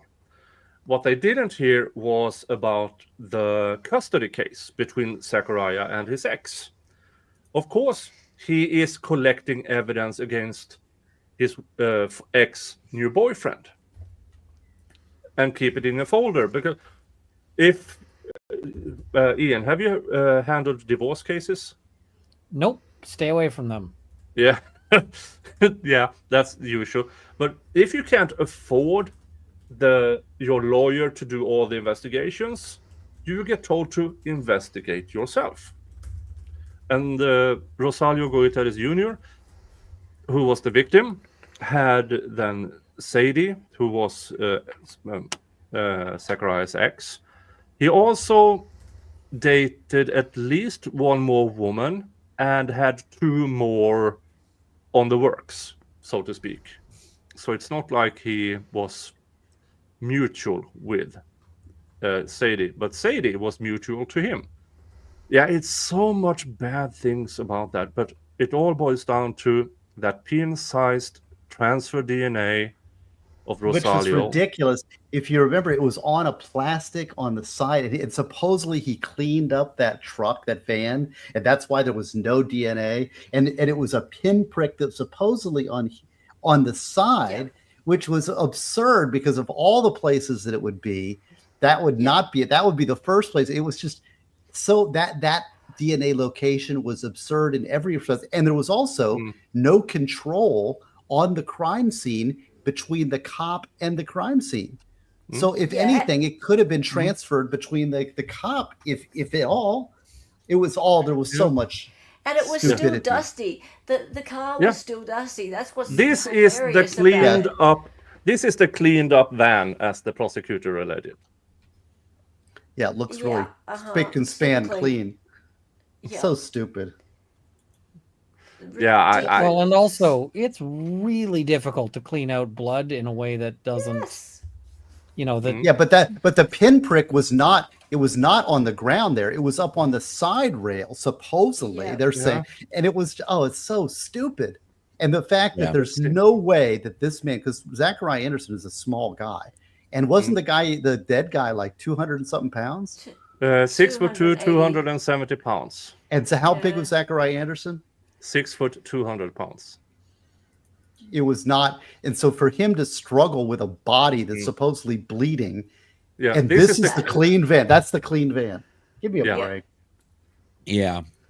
Yes, and the sardines that were unopened but left under the seat to mask the scent of a dead body. I mean, Yeah, Yeah. that's right. Yeah. Sardines. the things that Gravely came This up with is- was just absurd. This is what you call forcing the evidence into your theory of the crime. You know, and I this happens often. This is a very problematic human thing to do, which is you come up with this idea. Okay, here's what could have happened, and then everything that you encounter, evidence, has to be crammed in to that theory, even when it's absurd. It's like, well, why don't you just have an open mind and think, well, you know what, this is inconsistent with the theory, so let's modify our theory. Instead, it's like, well, let's modify the evidence. Let's characterize the evidence, like the hiding and the, all these crazy things. Oh, Yeah. And in closing arguments, Binier said maybe 9 Gravely. times. And then he said, through a miracle, 1 drop of Rosalio's blood managed to escape this. This crime took place in a 9-minute time span, where Zachariah was supposed to have bludgeoned him and knifed him to death, rolled him up in the carpet, hermetically sealed this rolled up bloody carpet, carried it out without drag marks or droplets.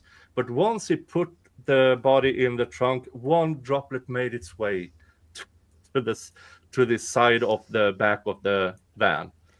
And then he managed to drive home without being spotted on any traffic cams. And if he took all the side routes, he would have to have an average speed of 70 miles an hour on side roads. And only 1 pin-sized dot of blood escaped that. Nick, you missed one point. Gravely, in his closing argument, actually it was rebuttal. Was it rebuttal? Yeah, he said that it was blood. It was never determined to be blood. No, Right. there wasn't enough to test for both blood and DNA, so they only tested for DNA. But he lied and said it was blood in the closing arguments. Yeah, and the DNA, by the way, since they didn't have male relatives to Rosalio, they could only go by the female relatives. So they only had 50% of his DNA structure And- to compare with to begin with. And So- didn't we talk about with Tiffany Roy, who's the DNA expert down here in Florida, who, because I remember you confronted me with the cross or the presentation of the DNA evidence, which was so absurd. It was nothing I'd ever seen before. And I'm like, this is way problematic. Yeah, the question was from the prosecutor, can you, with a scientific level of certainty, say that this was a match to Rosalio Gutierrez Jr.? And she said yes. Yeah, because That was the entirety of the DNA presentation of the evidence. There was no how many percentage, how much, 1 in a trillion, 1 in a watt, 1 in a watt, and nothing of the sort. Just the answer. What was yes. Tiffany's? Because I remember she's the DNA expert that I really know is a She very. wrote a Yeah. letter to the Kenosha got it. crime lab, but I haven't had her on, so I haven't talked to her. But she wrote a letter, which she eviscerated. Here's the problem: the person in charge of the quality of that crime lab is the same person who testified in that trial. And it's pissing me off to this day. It was so unusual the way that examination, or that direct examination from the prosecutor Gravely of the DNA expert, it was unlike anything I've ever seen in any kind of DNA presentation. It was obviously problematic just from the way it was presented, and I didn't even get into the nuts and bolts of the DNA. It was like, so could this was him, right? Yes. Okay, no further questions. It was like, that's not the way you qualify it. In Rosalio's apartment, on his, if it was the cell phone, they found DNA from an unknown male on the phone that was found in his freezer with his wallet. Yeah, the freezer phone that got forgotten about. Like, how is that consistent with anything? That was not consistent with the state theory at all. Yeah. His wallet was found on the sofa beside where Mr. Rosalio had, because apparently he, at some point during this bludgeoning, he sat down on the sofa because there was pooling of blood on the headrest and pooling of blood on the sofa. His wallet was beside him, no money in it, and credit card was gone. The credit card and the phone was found in the freezer by his mother after the crime scene was released. And they tested that DNA, and it was not from Rosalio, not from his son, not from his relatives. It was from an unknown male. And they tested it against Zachariah, and it didn't match at all. And they never tested any of the other suspects because he wasn't allowed a third-party defense. That was one of the worst prosecutions. It was really bad. And in comparison, right next door was the guy that ran over all the people in the Wisconsin parade. You remember that? That prosecutor did a great job. That was a model prosecution. Yeah. And that was right next door, right? Wasn't that in And since then, we have found out, if I remember correctly, I wish that Solomon was around, that there were, the week before, there was a series of burglaries, including assaults, just the week before, in that area. Yep.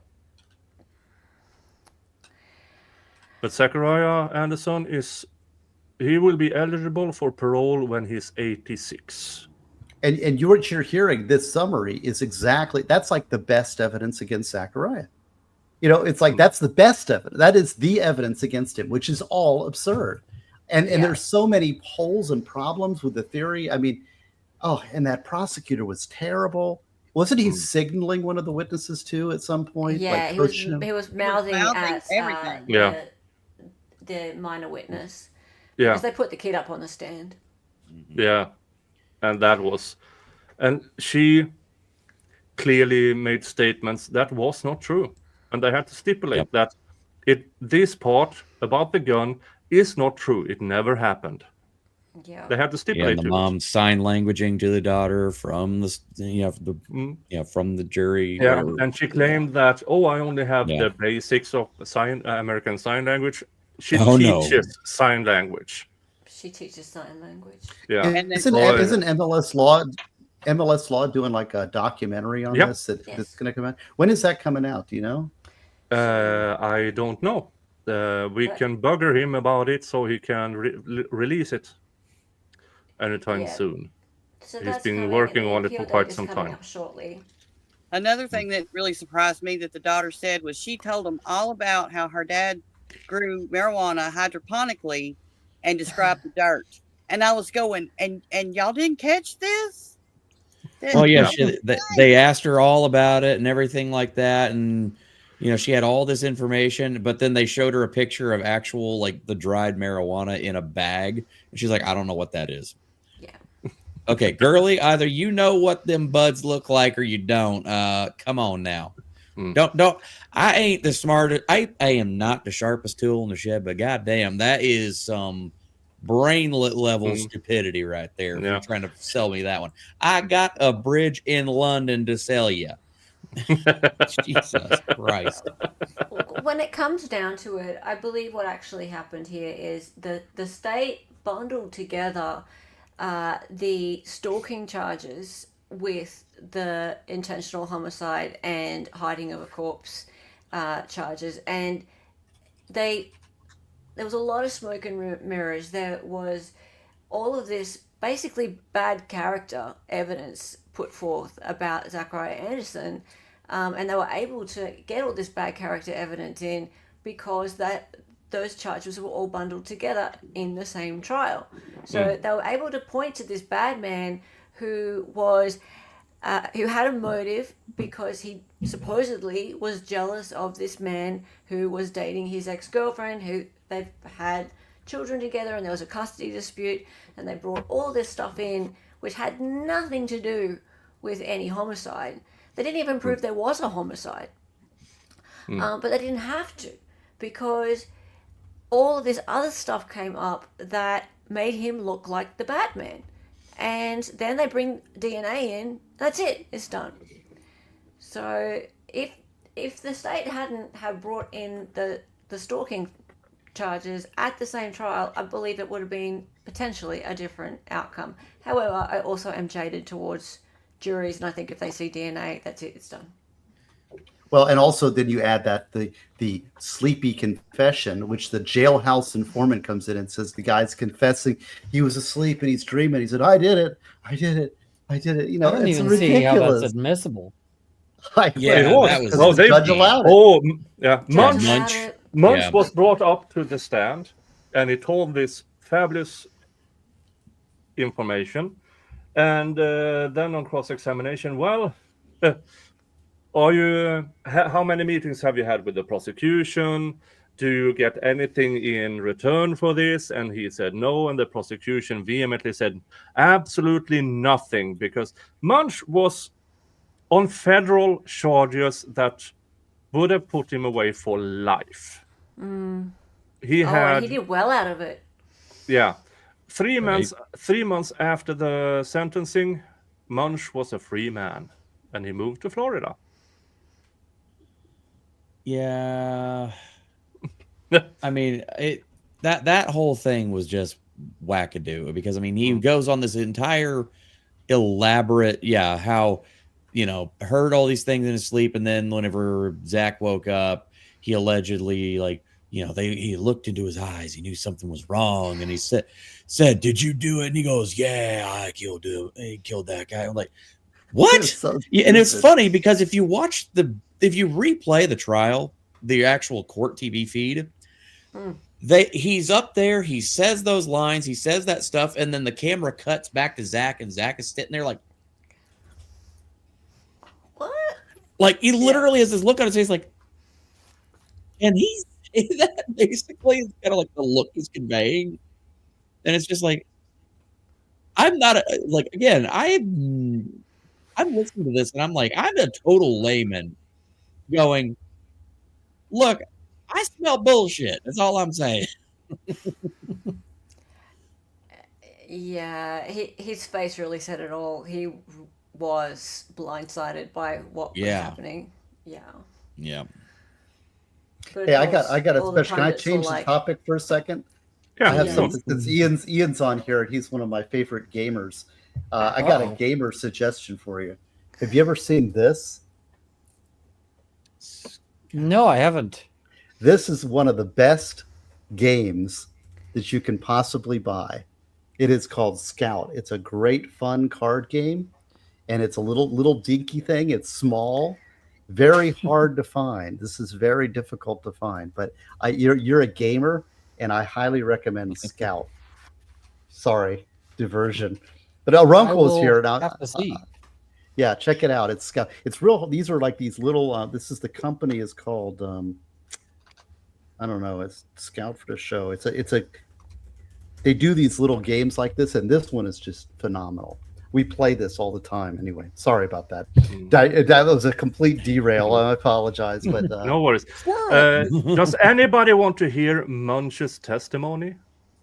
Oh boy. oh God, Much. let's Let's see. die. Here is Munch in Prison Orange. For the testimony you're about to give in this matter will be the truth, the whole truth, and nothing but the truth. So help you God. Please be seated. Mr. Washington, can you state your first and your last name and spell your names for the record? Marquand Washington, Marquan, Washington, Washington. How old are you today? 31. And where have you most regularly resided in your life, lived in your life? Racine, Wisconsin. Have you ever been convicted of a crime? Yes. How many times? 6. And are you in custody right now? It's always good when for they're like, charges that are I don't called know. Federal charges. Yes, sir. Right. Does that mean the U.S. government is prosecuting you? Yes, sir. So it's not the state of Wisconsin that's doing it. No, sir. And pursuant to that federal charge, in general, where are you being housed? Are you in a federal jail or prison, or are you in a state institution? I'm in a state institution in KCDC, but it's mixed with federal as well. Okay. And so KCDC is a institution or jail here in Kenosha? Yes, sir. Judge, could you ask the witness to talk right to the microphone? Can barely hear him. Yeah. You got to speak up. Okay. Can you do that? Yes, sir. Yeah. Thank you, counsel. Highway So, maximum security. As part of your federal prosecution, have you entered into a plea agreement? Yes, sir. Okay, so I first want to talk about what your federal charge is. What do you understand you are charged with right now? Conspiracy. Okay, and is that to conspiracy to deliver drugs, illegal drugs? Yes, sir. And what are the drugs that you are charged with conspiracy to deliver? Cocaine and marijuana. And would it be accurate to say that the cocaine that you are charged with conspiracy to deliver is 30 plus kilos of cocaine? Yes, sir. Okay. And what quantity of marijuana are they saying that you were in a conspiracy to deliver? I believe cares? It's 600 marijuana. pounds. And so you've that's entered a still a plea. lot. In that case, is it a plea of guilty? Not guilty yet, but Okay. What is your status right now in that case? Witness's last word was but. I thought you said not guilty yet. correct. Oh, I thought said you yeah. I thought you said, yeah, you're right, that mic doesn't work. Yeah. Okay. Should I go on? Yeah, please. Okay. Sorry to interrupt. So, and is it your plan to enter a plea on those charges? Yes, sir. Okay. And have you entered into a plea agreement with the government? Yes, sir. And is that a document or agreement you've signed? Yes, sir. And does it indicate you are going to plead guilty to some charges? Yes, sir. So did you do these offenses that they're charging you with then? Not the amount, but yes, sir, I have. Okay. So you're pleading guilty to the charges that we're talking about. Yes, It sir. would have been Alright. really funny if they blew up his And, deal on the basis of, well, now we don't need one. Does the plea Right. agreement, what does the plea agreement say about whether, if you know anything about other crimes, whether you should talk about it or testify or any of that? What do you understand your plea agreement to say about that kind of stuff? The plea agreement basically said that if I was to enter into this plea agreement and sign it, I would have to be honest about anything that I had knowledge about. Okay. And so you're supposed to be obligated to do that. Yes, sir. Okay. And is there, I'm just going to say this out loud. A prison snitch has everything to gain from lying. Because if he's not believed, nothing happens. If he's believed, ta-da, he's out. And Are you Month saying is out. prison snitches might not be the best source of information? yes, I know this is very hard to believe, but career criminals sometimes lie.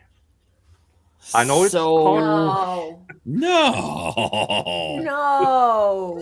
No. I mean, just what? What? So here in Canada, you're actually required to give the jury a special instruction for that sort of thing. Yeah. If you've got if your witness is what they call a Vetrovec witness, which is the case, you're required to actually let the jury know, like, hey, this guy is super suspect, and you should not believe him unless there's actual corroborating evidence. So it's actually got to be evidence that is outside of that person's own testimony. Otherwise, you should just not. They should just not accept it. Well, I don't think it's a bad rule. It's pretty good. No. What's strange to me is it seemed like up until Munch testified that the state's theory was that Mr. Rosalio Gutierrez had been bludgeoned. And until Munch came up with this, die madness, then the state goes, yeah, he was bludgeoned and stabbed. And I'm Yeah. going, can y'all just make up your mind? Because none of this makes any sense. Yeah. Up until his testimony, it was all bludgeoned, and then on the stand, Munch mentioned a knife, and all of a sudden they had to change their tactics. Well, he'd started with bludgeoning, and then he finished him off with a knife. Yeah, bludgeoned and stabbed, even though no information to that effect anywhere. Yeah, just No. Who brings all these extra weapons to a crime? Just in case. Yeah. Like, you just never know. Oh, and no murder weapon was retrieved, by the way, and neither was the victim. No. There a benefit that you believe you would receive if you provide information on different cases? If I'm honest about everything, possibly yes. So what do you understand could be your advantage? So like how could you be helped if you're honest about some other crimes? What do you mean, like? Well, like what advantage what's in it for you, I guess is what I'm saying. Well, leniency on sentencing, I guess. Okay. So. And do you know what that means? Like what number that means? No. Okay. Has anybody told you what the number is? No. And what is your understanding of what happens to you and your agreement if you are dishonest to a court or to authorities? What happens to you if you're dishonest? I probably wouldn't get anything for it. Okay. Are they able to hold that against you? Yes. So could you be worse off if you lie? Probably so, yes. Okay. And could you mess up your whole agreement? Yes, sir. So, and have you been warned about that? Have people told you, here's what might happen if you make something up or if you lie? Yes, sir. So you feel like you understand what the consequences are if you were to tell lies in a courtroom or to authorities about any matter? You think you understand what happens? Yes, sir. So how long have you been in a jail in Kenosha on these federal charges? Like when did you first get to Kenosha for jail on the federal charges? I believe 15 months ago. You remember what month it was or not? December, I think, of 2021. Okay. So, and at some point during your time in the Kenosha jail system, did you come to be housed with a person who you found to be named Zachariah Anderson? Yes, sir. And what did you call that person? Like when you were speaking to them, what did you call him? I called him Zach. Zach. And were you, if you know, did you room with that individual? I called him Opportunity. You were actually a roommate of that person. Yes, sir. And which institution? So there's a downtown jail and then there's KCDC, right? Yes, sir. Have you been in both of them during this period of time of incarceration or just one? I started off at downtown area for a week or so, and then I went to KCDC. Okay. So is the place that you roomed with this person that you said his name Zachariah Anderson, was that downtown or was that out at KCDC? It was at KCDC. And when I say that you room with someone at KCDC, tell me what physically that means. Are there 5 or 10 roommates, or just, how many people are, when you say you room with somebody, how many people does that mean? Just 2 people, me and another person, which was Zach. Okay. So for a period of time, it was just you and Zach. Correct. Okay. And is the person you're identifying as Zach, is that person here in the courtroom today? Yes, sir. So could you point that person out today, and Mr. Washington, tell me what that person is wearing today? Yes, sir. Please point that person out. Yes, sir. He is right there in the gray suit with the gray and blue tie. I'd ask the record to reflect the identification of the defendant, Zachariah Anderson. Pointing at the defendant. Mr. Washington, did you room? Yeah. Going back to the Delphi trial, none of the so-called eyewitnesses of the bridge guy, none of them pointed to Richard Allen and said, yeah, that's the guy I saw at the bridge, because the prosecution never asked the question, because they were afraid of the answer.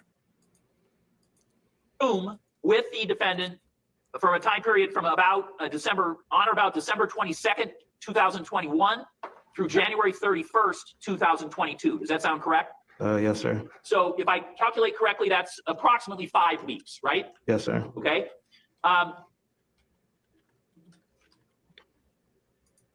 And during that time, did you and the defendant come to know each other? Yes, sir. And did you have discussions with the defendant during that period of time? Yes, sir, we did. And at some point, did you discuss your case? Yes, sir, I did. And at some point, eventually, did the defendant discuss his case? Yes, sir. So when you discussed your case, who else was around when you were talking about the details of your case with the defendant? Just me and Zach. When the defendant discussed his case, who, if anyone, was around other than you and the defendant? Just me and Zach. What, if anything, can you say about during the period of time you were with the defendant, whether you observed any behavior about him having trust issues about people or being paranoid or worried about the government? He had a lot of paranoia and different trust issues when we was in the cell. Okay, you got to speak very clearly. Okay. Okay. I mean, All no right. shit. what, He's what in sort a of things cell. did you see that caused you to think, okay, this guy is? And thinking this the guy government is doing not stuff? a When I was psychologist. in the I cell, can he guarantee that. initially stated that it was a couple times that he thought maybe that the government was putting informants in the cell with him, or maybe bugging the cell That or look of recording confusion. things. Like, I have what? knowledge. And did you ever see him do any searches? Yes. And what did he tell you, or what did he indicate to you he was searching for? He was checking to see if there was any recording devices around or some type of camera or some event, just looking. And did he ever discover anything? No. And what, if anything, can you say about whether the defendant, what his opinion was of his own intelligence or about an ability to be outsmart people?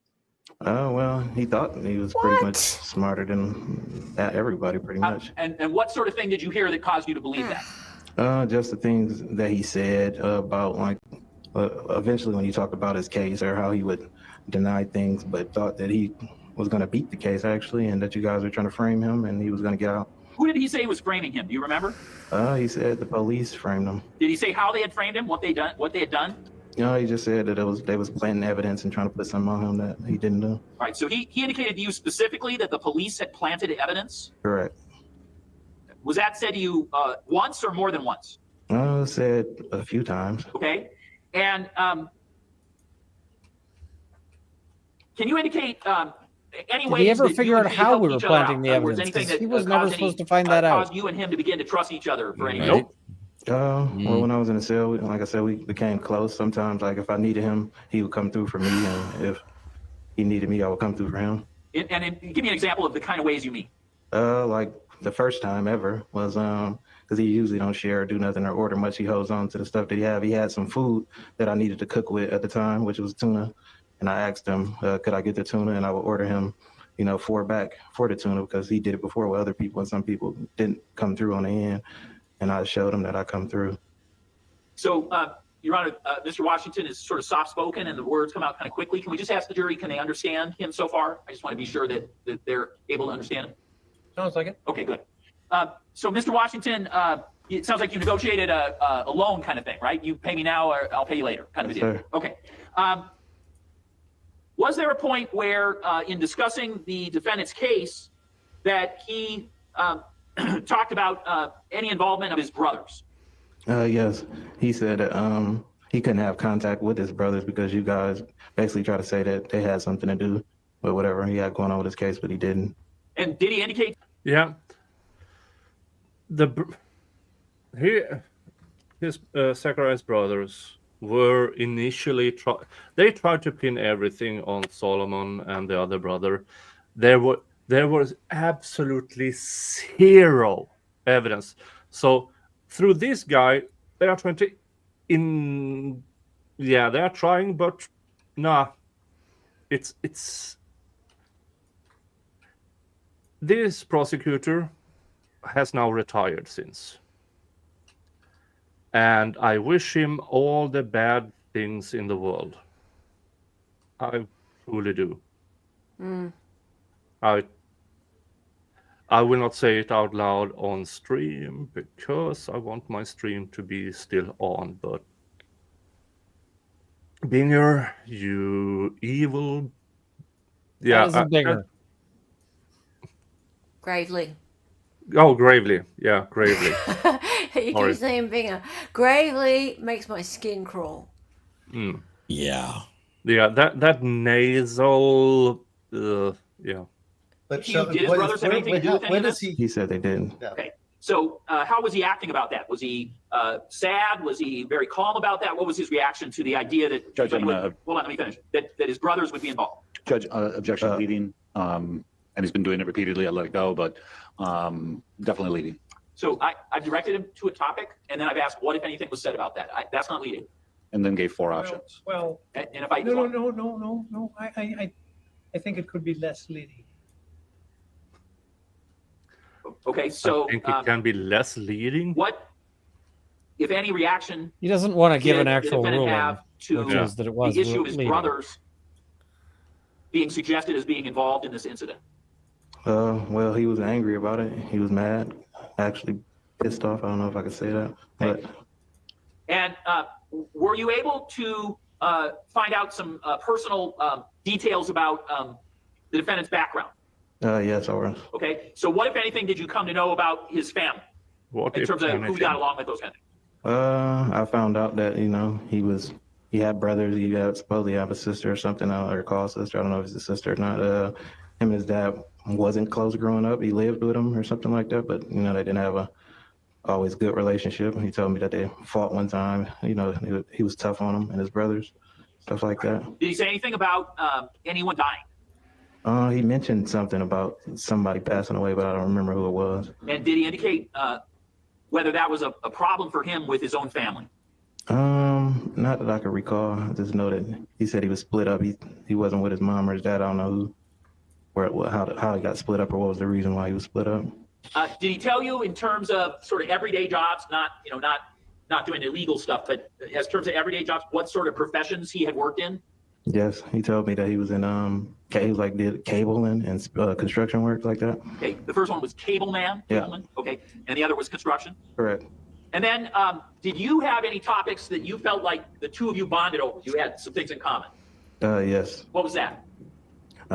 Illegal things. Okay, so what? Objection. I think we've revisited this before. I think I'd have to be heard outside the presence of the jury here.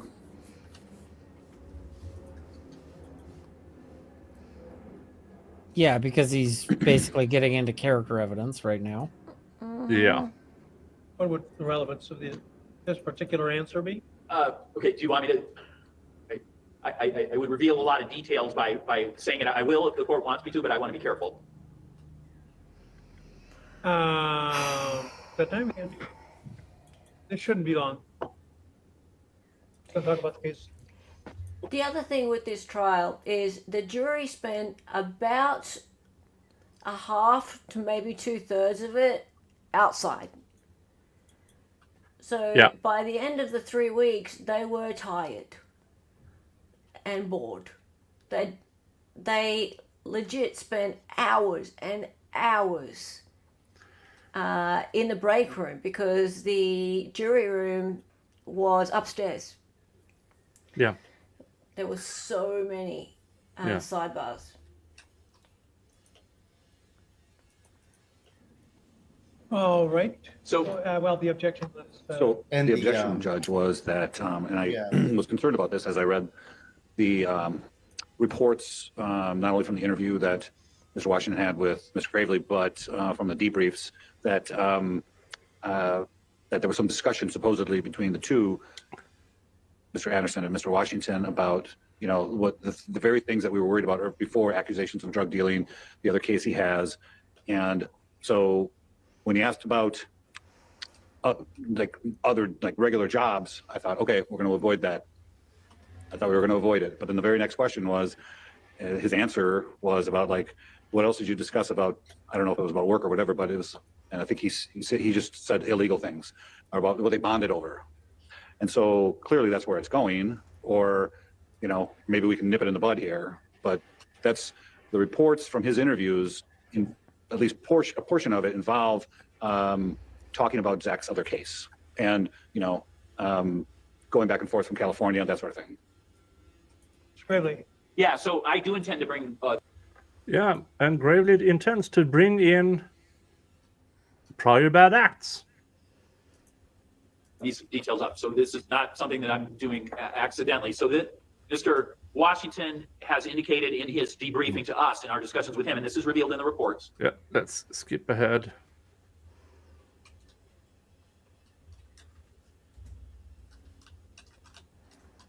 And by the way, Mr. Washington, Munch, is still there. He is not excused during this.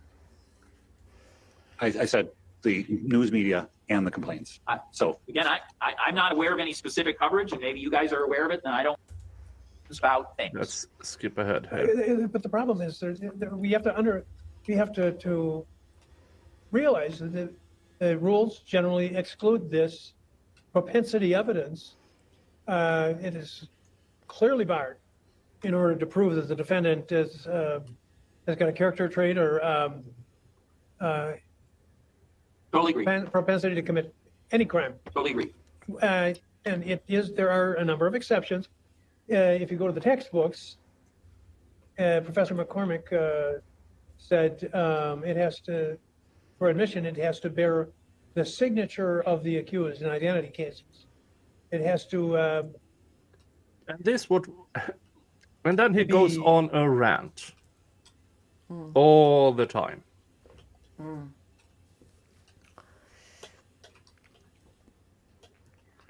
So they are still. Oh, Jesus Christ! All right, this is. This goes over a day.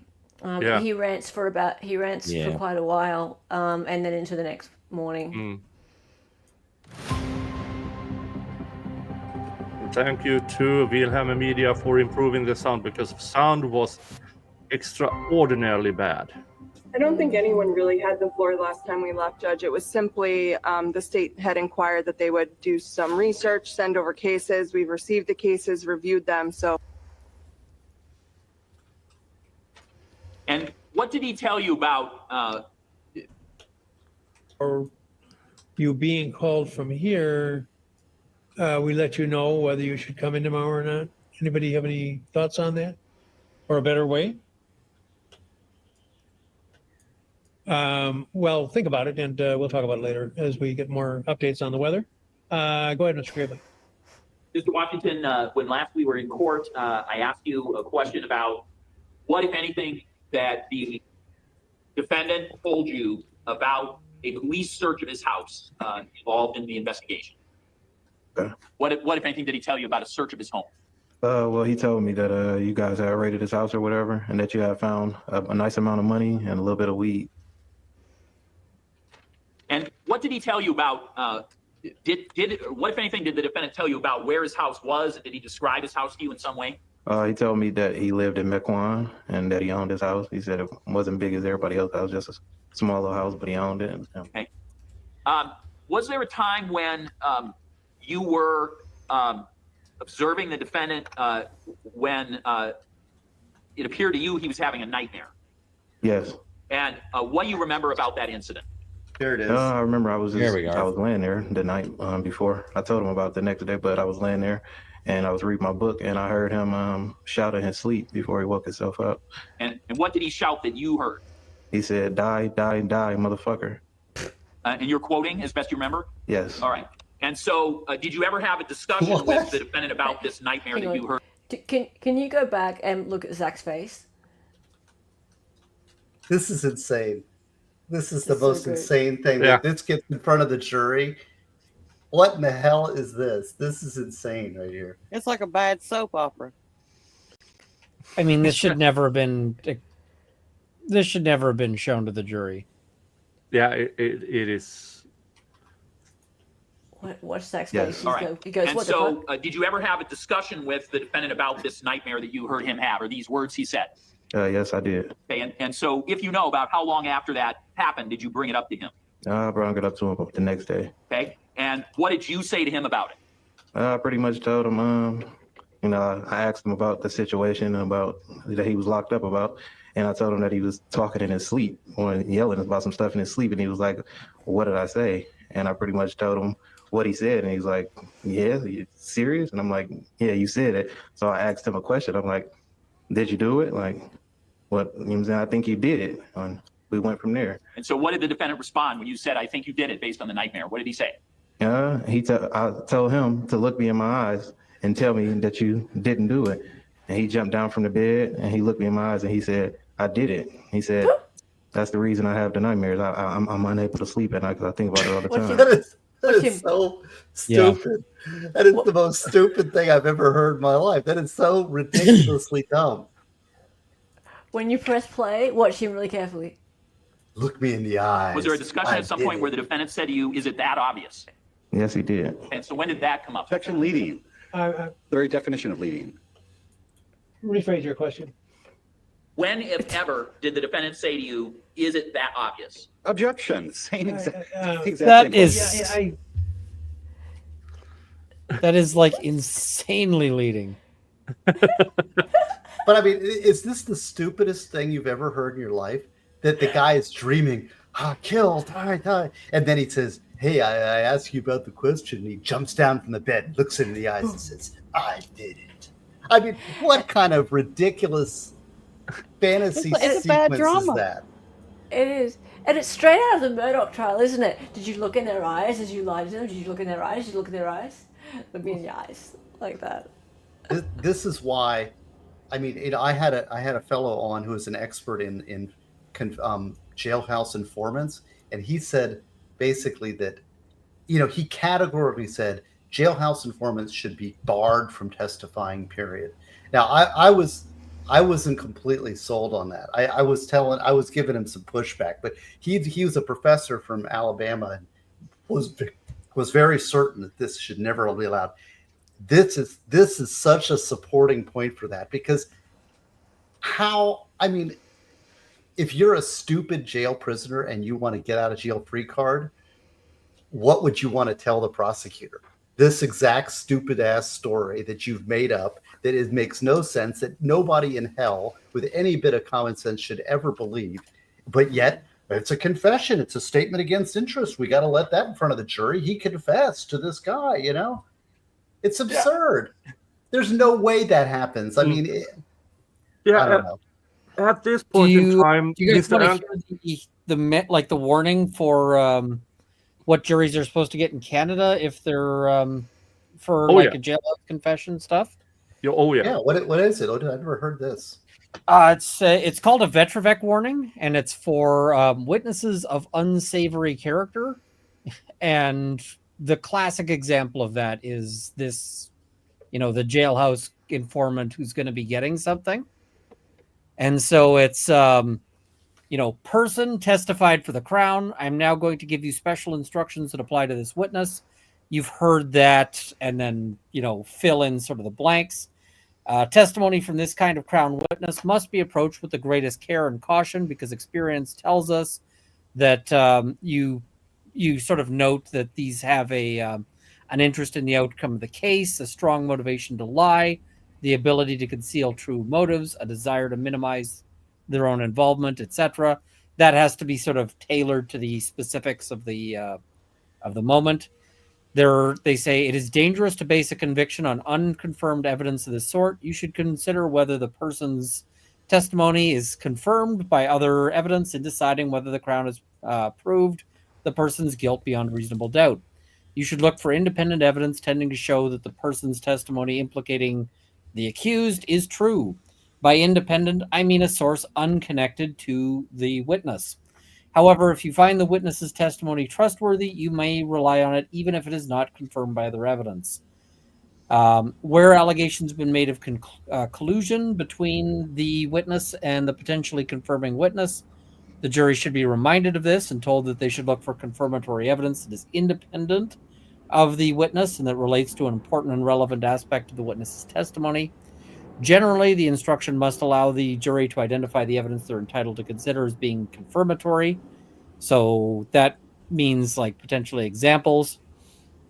And where there's confirmatory evidence, they can add some potential examples of what might be considered. But it is a fairly strong caution to be like, yeah, this evidence might be bullshit, and you should maybe not rely on it. I think it helps. So, well, and I always wonder about those kind of instructions, and it's better than not, right? But on the other hand, I don't know. I mean, if I was a prosecutor, if I was a prosecutor, I'd have a lot of, if you're trying to play fair, I don't think I would bring this guy up. I mean, because I'm like, this is so absurd. I don't believe him. If I was a prosecutor, I would not believe this witness, and I would not put him in front of the jury, even though it sounds like it's helping my case. It also has to go. Yeah, I know.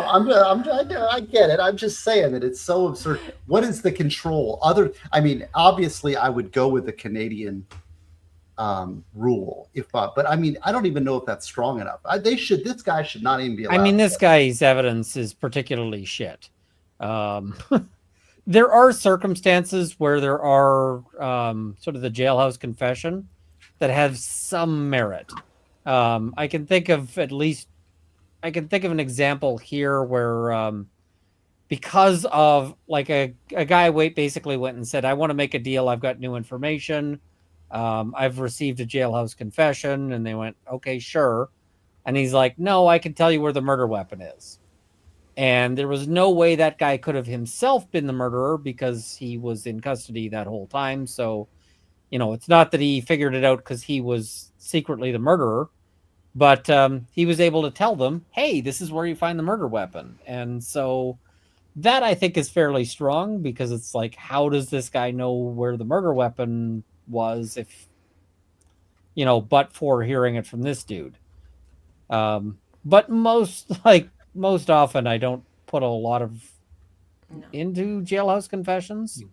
So yeah, and Munch, and you heard it, kilos. Not that he just happened to have a bag in the glove box. Kilos. And this was his sixth conviction. Headed his way, facing life. Well, years enough to spend the rest of his life in prison. Does he have any incentive to lie, maybe? What, for instance, why was he even put in Zach's cell? Well, it's not his first snitch. Yeah. And then Zach had at this point in time been absolutely silent for 2 years. Yeah. And Yeah, all he's of a a career sudden he snitch, starts isn't he? talking to Munch. Much as well known. I mean, for he this seems stuff, like a isn't he? trustworthy guy. Yeah. Yeah. His name's Munch. Mm. I'm gonna have With to go, 600 guys. pounds of weed in the back of your car, I mean, I'd probably have the munchies too. Yeah. Yeah. And the defense even had another person who the prosecution allegedly had approached about snitching on Zach. But he said, oh, hell no. And he went in testifying about how Munch actively said in the cell block how easy it is to get out if you just make up stories, how you go about finding out about the discovery and stuff like that. But yeah, this was a part of the conviction, the confession. And the way Gravely acted while this guy was on the stand, to me, it looked like he had been really coached very well to say certain words and certain phrases. That's why he wanted to make sure the jury could hear him every single word. Every single word. I'm going to have to go, guys. Thank you for an awesome chat. I'm so pleased to be talking about Zachariah Anderson's case. Again, we need to talk about it more. Continue. Never let this end until the day we see him walking out of those prison gates and joining us here. That will be lovely. One day he will. Yeah, and I promised to have a guys. stream with the. Thank you for being here. Thank you. I promised Miss Burkhardt that I would have a stream with her about the Zachariah Anderson case because she also heard a lot about it, and she wants said to when know the more appeal about comes it. up. Yeah. Yeah, when the appeal, because they hired, what's her name? Natalie Wisco. Natalie Wisco as their appeals attorney. Yeah, Oh, which nice. is an excellent choice. You know Natalie, right? Nice. Yep. You. Yeah, And very good. I'm happy they did, and I'm a bit saddened because now I can't have her on because I had her on talking about the Zachariah Anderson case, and then they hired her. So now she can't talk about it. Yeah, when's she going to file her initial brief? You know? They got the transcript because they had to pay close to $15,000 for the transcript alone from this trial. 21 That days. doesn't surprise me. Transcripts are insanely expensive. Yeah. And his fundraiser is just over 40 grand. So they have paid all the initial fees and everything, or all the initial things. So she's actively on it. So, but I don't know when she will actually file it. I do believe when you do get a copy of it, let me know and I'll go over it with you, because that's kind of up my ballpark, right? Yeah, I'll look forward definitely, to- definitely. Because this case has so much in it, from the equivalent to the Franks hearing about the third-party culprit. All again, oh, you don't have a nexus. Well, you have another person who the victim himself said, I'm going to meet up with this guy, who he have quarreled about money, who was found the day after with a rolled up carpet in the back of his truck, which he didn't want to give to a friend of his, and then went over the state line instead of a local landfill, over the state line to get rid of. And I mean, those carpets can have quite a smell. You really want to get them. Yeah, but this guy wanted it for his patio for his dogs, so he didn't really care about. And all of that was in this equivalent to Frank's hearing. And this pisses me. This case still over a year later. He was sentenced in May of last year, I think. But we had some quarrel regarding the Delphi case. The badass American says, not true, he was identified by the witnesses. No, he wasn't. Richard Allen was never identified by anyone. The witnesses described a bridge guy. They never identified Richard Allen as the bridge guy. Not in testimony, not in interviews. Never did they identify Richard Allen as the bridge guy. So this is false. And I've heard so much about the Delphi case, and it is copy-pasting the same tropes. He confessed. He was identified. He said he had the same clothes. No, he didn't. It is vehemently false. He said he had similar clothing. He had a jacket, a sweater, and blue jeans. Folks, in the Midwest, in Indiana, everybody has a jacket, sweater, and blue jeans. Everybody. That's the standard clothing for a middle-aged man. It's kind of what we call the Hoosier uniform. Yeah. And the 4 sketches, none of them resemble him. And if the prosecution actually believed that Richard Allen was bridge guy, they would have asked every witness, do you see that person in court today? None of them was asked that question because the prosecution was scared of the answer. Also, they described him as tall, bridge guy. One of them even described him as beautiful. Richard Allen is 5'5". That's not tall. Yeah. So just bringing it up there. And I know people really want Richard Allen to be guilty, but that trial is such a scam. And it's even worse because it wasn't televised.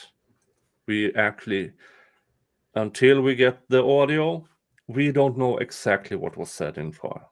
But also there, the Frank's hearing, they said, there's no nexus. Oh, real?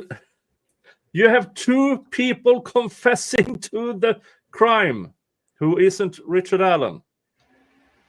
And according to Indiana law and statute, a confession is a nexus enough for the Frank's motion to be approved. And Judge Gull said, nah.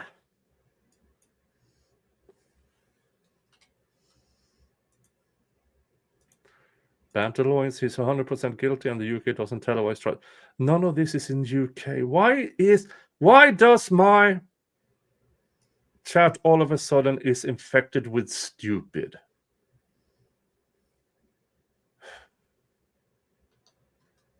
Oh, Bantaloins. No Oh, comment.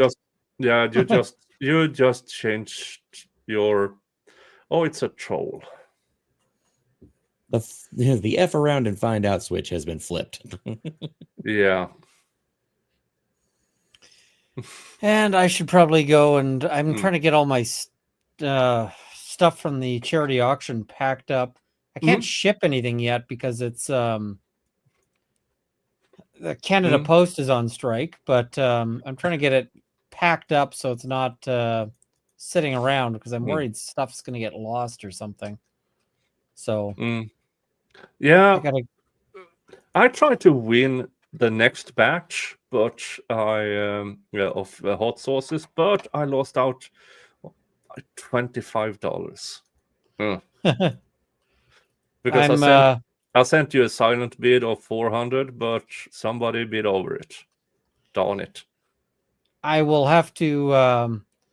Oh yeah, I got to get started on my experiments there. I got to make sure all of that is working and try to figure that out too, because I've got some people were asking if I could make an onion-free hot sauce, which is a bit of a challenge. So I'm going to try to do that. But Cortis tells you to just use UPS.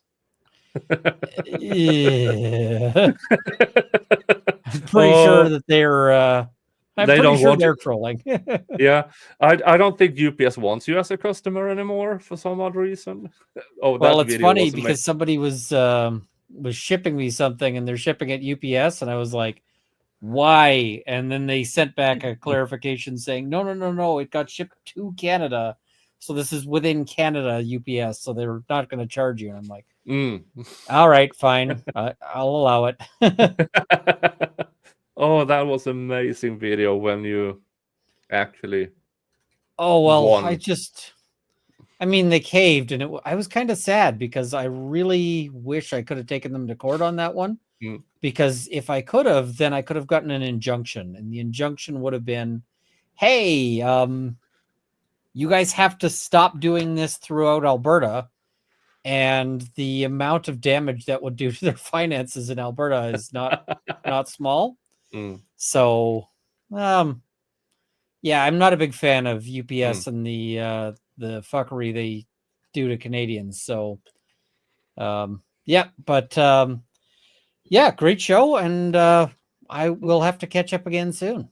Yeah, I will invite you next time, and if you have use for me, I will gladly be on your show. Awesome. We'll have to get that set up, but in the meantime, have a great night, and see you guys next time. See you. Ian. Bye. All right, Kaiser. Hi. I'm still here. Yeah, you're still here. This was supposed to be an easy, maybe not even legal stream, but look, you invite a bunch of lawyers on here, it's gonna be a legal stream. Come on. Yeah. And sadly, the goal wasn't reached. So, but I will still have it open. If I get $50 in super chats or gifted memberships, I will still do the reading of Jack Gotti lyrics before I end this stream. And the stream will end probably within half an hour or something like that, because it is 5:48 a.m. where I am. Yeah, it's about 10 till midnight here, good buddy. And yeah, I'm running on about 3 hours of sleep from yesterday because the youngin decided to have himself a little episode last night that required a trip to the ER until about 2:30 in the morning. And then I had to be up at 7 o'clock this morning to go run down, south to, my folks' neck of the woods and, go run a D&D session all day. Oh, but you have to say hi to the folks. I had an amazing time when I went there. Now, for you who don't know you, Kaiser, educate them. Oh, on just what I do or what? Yeah, what's your channel and everything? Okay, well, I'm Kaiser Pineapple, and as the name suggests, you can find me searching that name right out there. And so I do a lot of mainly movie entertainment news, and a lot of the just what's going on in the culture sphere, pop culture, and just covering a lot of that stuff. I have been a little indisposed. I had a nasty, upper respiratory infection a couple weeks ago. I'm finally over that, but then this, stuff is kind of gone a little crazy. So I'm getting back on my feet and everything, getting more content out there. I've got some cool stuff planned in the future, and been working on. I just got bored one day and just said, "Yeah, screw it. I'm going to go ahead and try it." And actually, I'm in the process of writing my actual first novel. So I'm actually about a third of the way through. Mm. So, yay! So if that ever actually sees the light of day, which I'll definitely let you know if that does. And say you can read an interestingly weird horror story about a bunch of researchers trapped in a in a research station with a very weird artifact that makes it crazy. Yeah, we have a lot of interesting discussions because for folks who see, okay, I have the Viking thing and everything, and I've been looking more into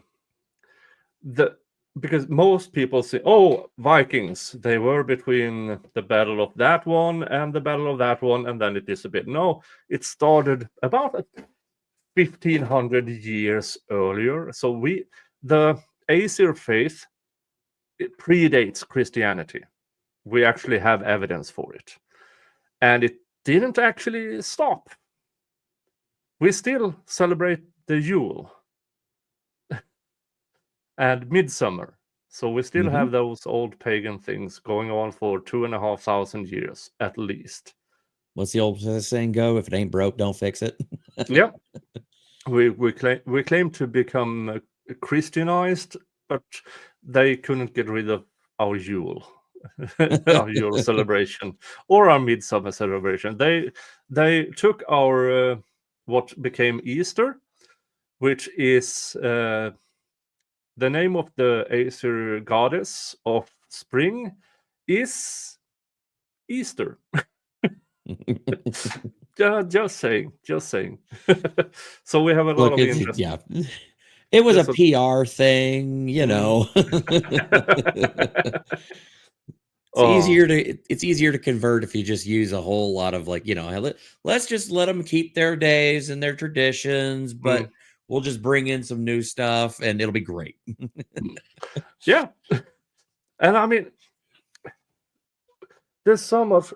The more I look into it, the beyond the sagas and everything. When I say the Aesir faith is it is at least 2,500 years. They found a rune stone in Denmark, where the runes predates the what's the language again? The Old Futhark, which is one of the older ones. It is a predate to Old Futhark runes. And since it's on stone, it's hard to, how old is this? So they have to go by the ground it's buried in. And it might be 4,000 years ago. So it might even predate the Christianity by 2,000 years. Yeah, fascinating bit about that is that they also there's some, I can't remember where it is, but it's like somebody I heard some argument one time that there was that people of various basically of let's just say Caucasians never made landfall in the New World, aka North America, before like the 1600s, and I'm like, you do realize there's literally 2 rune stones 100 miles inside of Wisconsin that were erected as far back as the 1100s? Yep. Just saying. Just saying. I say, we've been here a while. Yeah. And I know we have evidence, definite evidence of Newfoundland. They might have gone as far south as south of present-day New York. Then you have the Wisconsin things. Yeah, Vikings were there earlier. And by the way, Christopher Columbus never set foot on mainland America. He went to the Caribbeans, and he thought he was in India. Yeah. Yeah. Eistre is a spring goddess. Yeah. So, yeah. So, and then we go back to the old Aesir, the beginning of Earth and the ending of Earth, with the ice and fire, with the supposed meteor strike that they found on Greenland at the end of the last ice age. And I mean, every folklore has an inkling of truth. So these ice and fire things, and what most people don't know about the Aesir faith is that that already happened. For instance, for Forsyth or Forsete, he was one of few Aesir gods who survived this Aesir ending of world. And he then became the he was the god of justice in peacetime. And one of the things that he did, and I've said this before, when he sat upon the throne, hearing the squabble between people, he made judgment who is correct and who is not. And what he did was he took his golden axe, passed judgment with the blunt end. If you didn't listen to it, you got the sharp end. But the blunt end to this day is banging with the gavel. Yep. So this banging of the gavel, it's so much in the world is based on old Aesir, and none of it are the Delphi Aesir. Those are Odinists. Those are white supremacy morons, but they are dangerous morons. And when it comes to the Delphi case, sadly, I've seen the crime scene photos. Sticks don't land that way on that by accident, not in the shape of old Futhark and young Futhark runes. Yeah. Let's see here. Assholes react. Hey Nick, bringing a new show to YouTube from Rumble, and would love to have you on air Sunday 9 EST. That's 3 a.m. my time on a Monday morning. I wish I could, but that I can't on those times. I will be asleep. I wish I could, but I can't. But thank you so much. Thank you so much. Which gives us $45 more to me reading a Jack Goddy lyric. Specifically, Count Up, that doesn't have the N-word in it. But it has other words in it that will get my which will get my stream demonetized. Ooh, we need to do a dramatic reading. I could do voices. I can pull out the Macho Man, Randy Savage. Ooh, yeah. And I can do the Swedish Chef.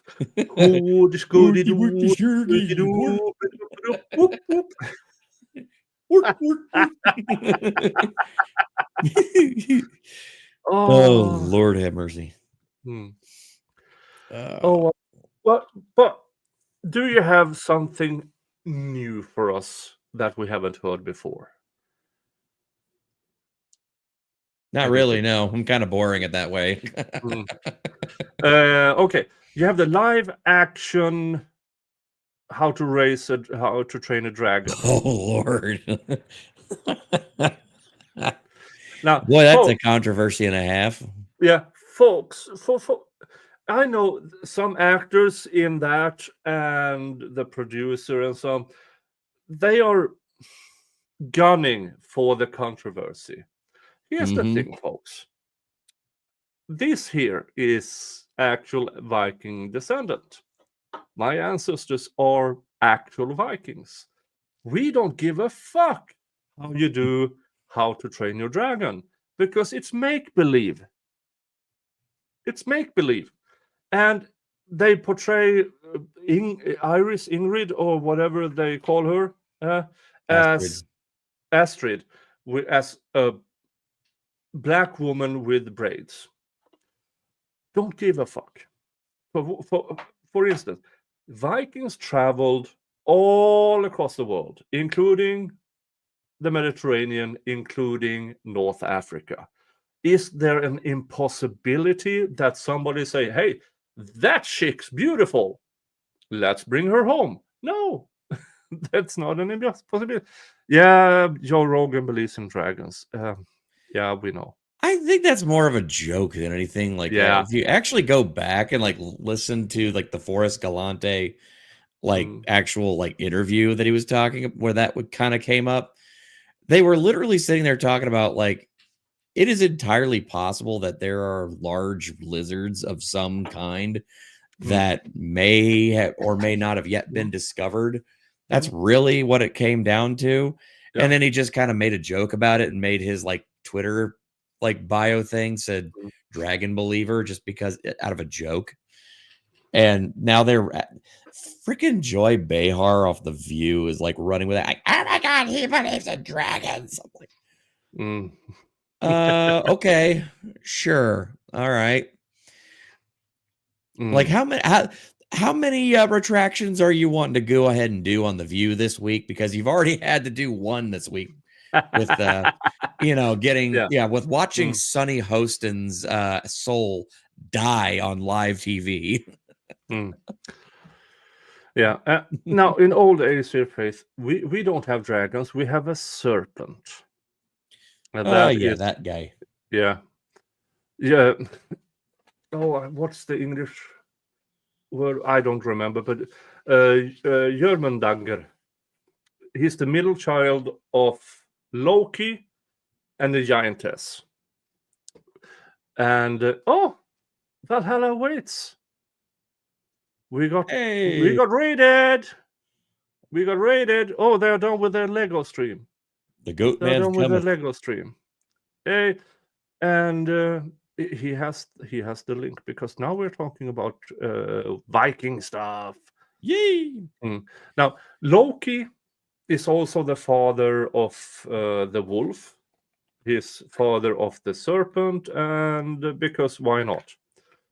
Right. Yeah. So we don't have dragons. We have a serpent, just one. Beowulf. No, he's not the father of Beowulf. Gremisen. Thank you, John C.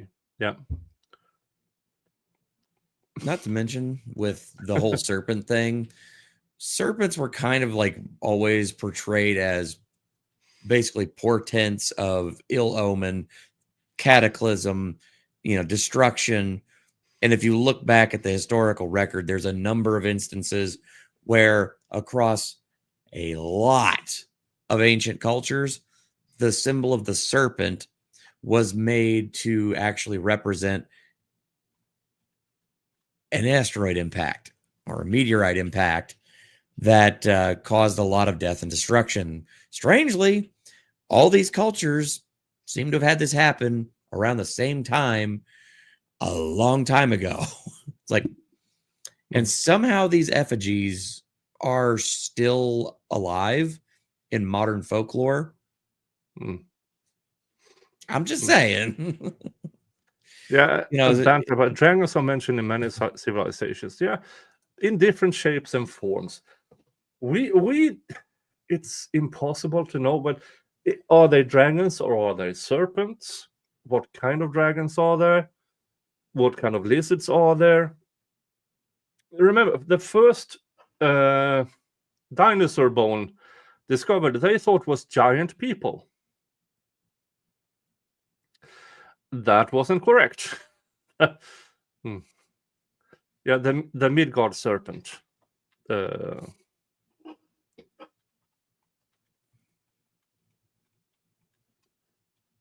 Yeah.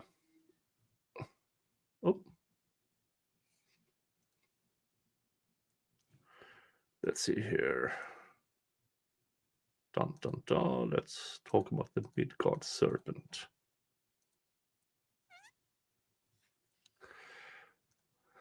There.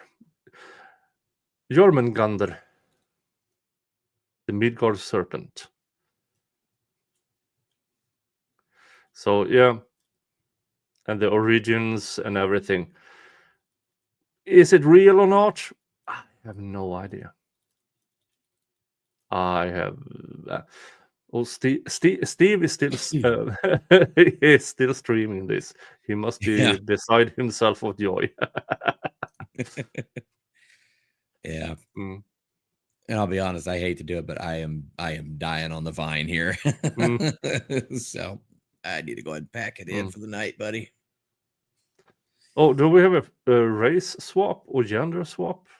It's I sent you the article. It's about the race swapped Astrid character for How to Train Your Dragon. It's kind of, yes, it's interesting. It's actually some folks that I trust and I get some of my good info from. So it's worth reading. Yeah. But I mean, me as one of the actual descendants, I don't care. But there apparently there are people who cares that said, "Oh, you can't do that. Vikings were right. We didn't live on isolated islands with dragons either." Yeah. Okay. 3 hours and 6 minutes. It's 6 a.m. here. Yep. I think I need to join you in getting a few hours of sleep before it's Sunday here, and I have to do some work. Yeah, I got to be up in about 7 hours. I got to get up early. I got a turkey breast to smoke, and I've got a whole bunch of turkey necks and chicken feet and other bits of stuff to smoke off, so that way I can go ahead and make chicken and turkey stock for gravy, so I can have that for Thanksgiving dinner on Thursday, because the turkey breast I'm cooking up, I'm smoking today. I'm going to vacuum seal it after it's done, and throw some butter and some other stuff in there with it, and that way on Thanksgiving morning on Thursday I can just pull it out of the freezer, throw it in the sous vide, and then bada bing bada boom, turkey's done. I don't mind that at all. I'm having the missus over later today, my time, and we're having beef and wrinkle cuts and some pepper sauce and some good wine and beer. Yeah, it's going to be good. That sounds like a fantastic time. Yeah, it does. It does. Now, I don't celebrate Thanksgiving, but Monday, where I will be back for closing arguments in the YSL trial. The prosecution have 5 hours and the defense have 4 hours. So Monday and Tuesday will be closing arguments. And then all of a sudden it is Thanksgiving. So yeah, everybody. Turkey and nonstop Mystery Science Theater 3000 all day long. Yeah, we didn't reach the goal of me reading Jack Gotti lyrics, but we came halfway.